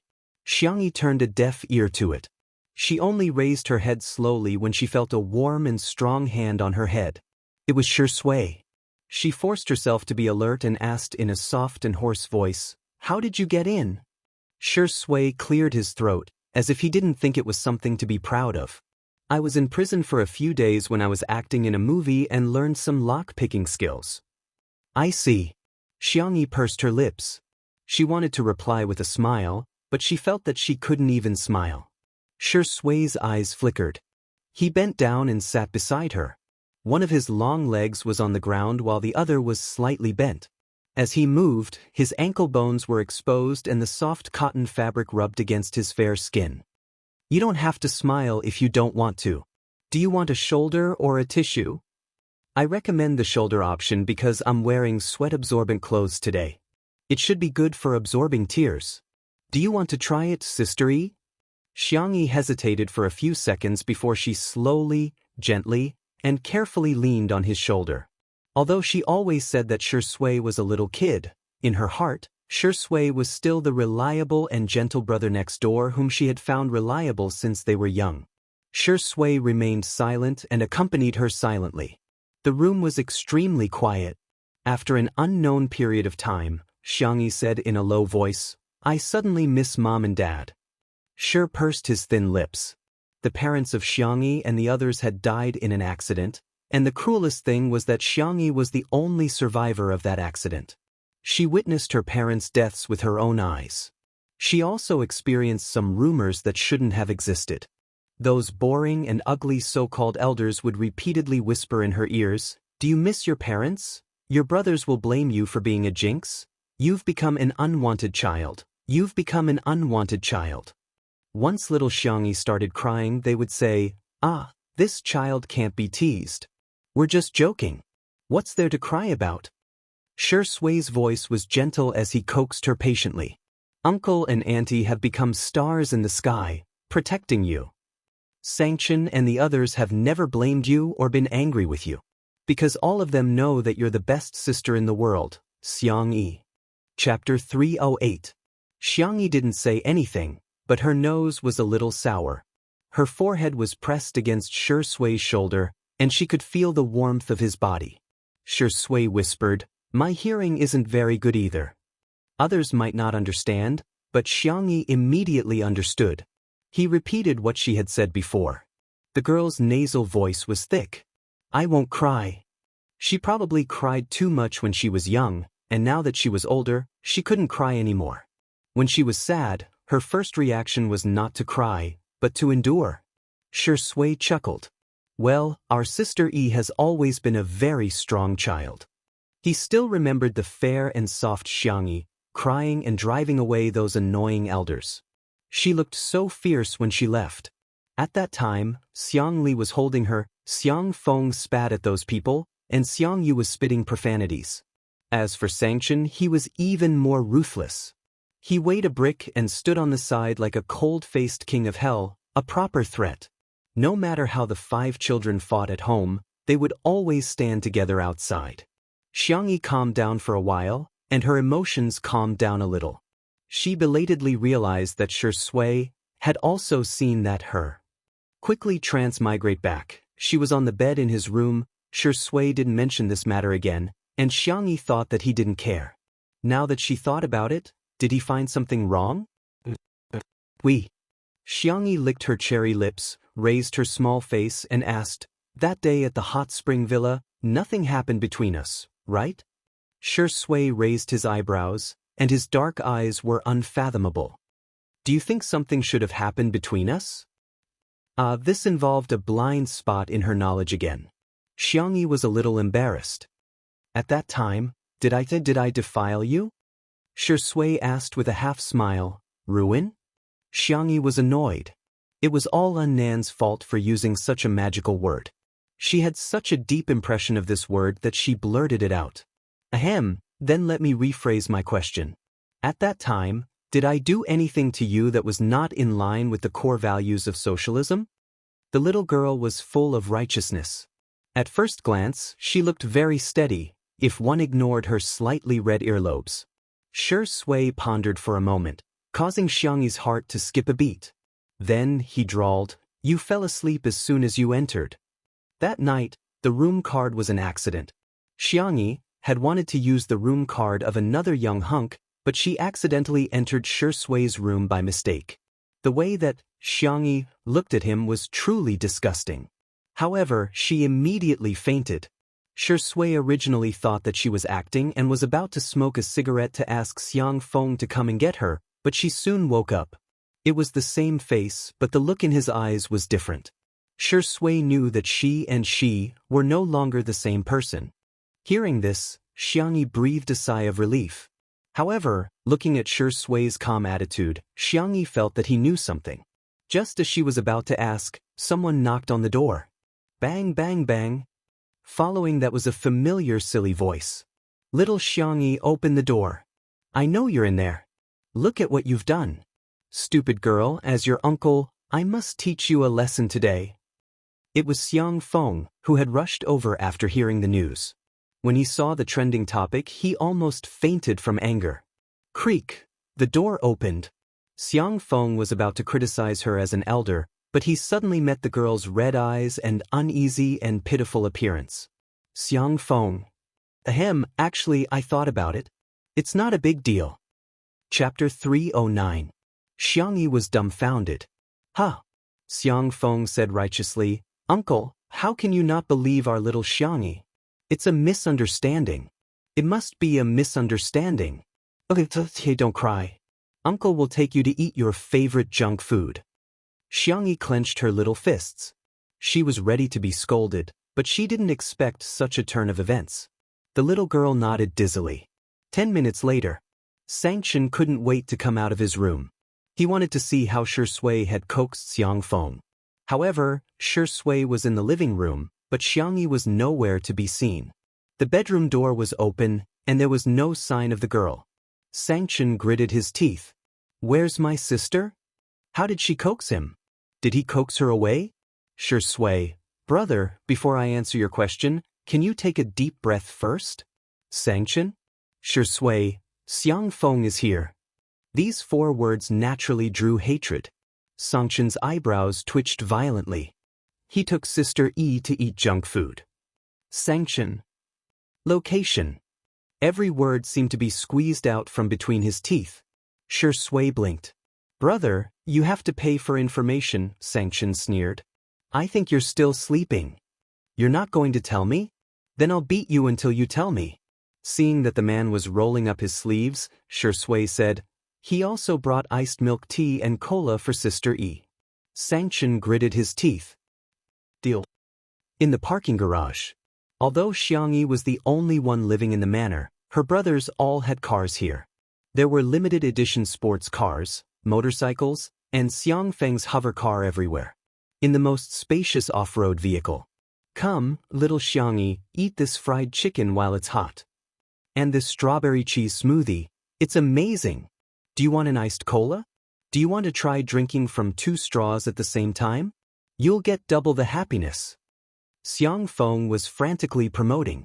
He had been busy with work recently. After all, he was also a domineering Xiu. It had been a long time since he last visited his little niece. It wasn't easy for her to come here. Of course, she had to bring delicious food for her niece. His original plan was to punish Xiangyi first. Society didn't punish her, but he, her biological uncle, would do it himself. Coaxing after hitting. Now, he was just skipping the step of beating him up. There was nothing wrong with rounding it up. Xiangyi was like a little hamster, nestled in the back seat, eating happily. This cheap, thick, and especially rich smell of food additives and essence, it was so delicious. The girl who was calm and collected in front of outsiders let herself loose in front of her little uncle. She drank milk tea and cola, and her little legs fluttered in happiness. "Uncle, you're so nice." At this moment, little uncle was the best person in the world. He didn't accept any rebuttals. Xiang Feng looked at her with eyes full of affection. "Look at you, you're as thin as a piece of paper. Let me tell you, you should gain at least 5 kilograms. Little girls need to be white and chubby to be cute." Xiangyi's cheeks puffed up. "I've already gained several kilograms." Xiang Feng picked through the food bag. "This bag is the devil's spicy strips. The last time I ate spicy food, I cried. Should I open one for you?" The little girl nodded like she was pounding garlic. The next second, the car window was knocked on. Xiangyi held her breath, thinking that there was an anti-peeping film on the car window. He couldn't see her. Xiang Feng was also nervous and accidentally blurted out, "There's no one in the car, there's really no one." Xiangyi, who was completely unprepared,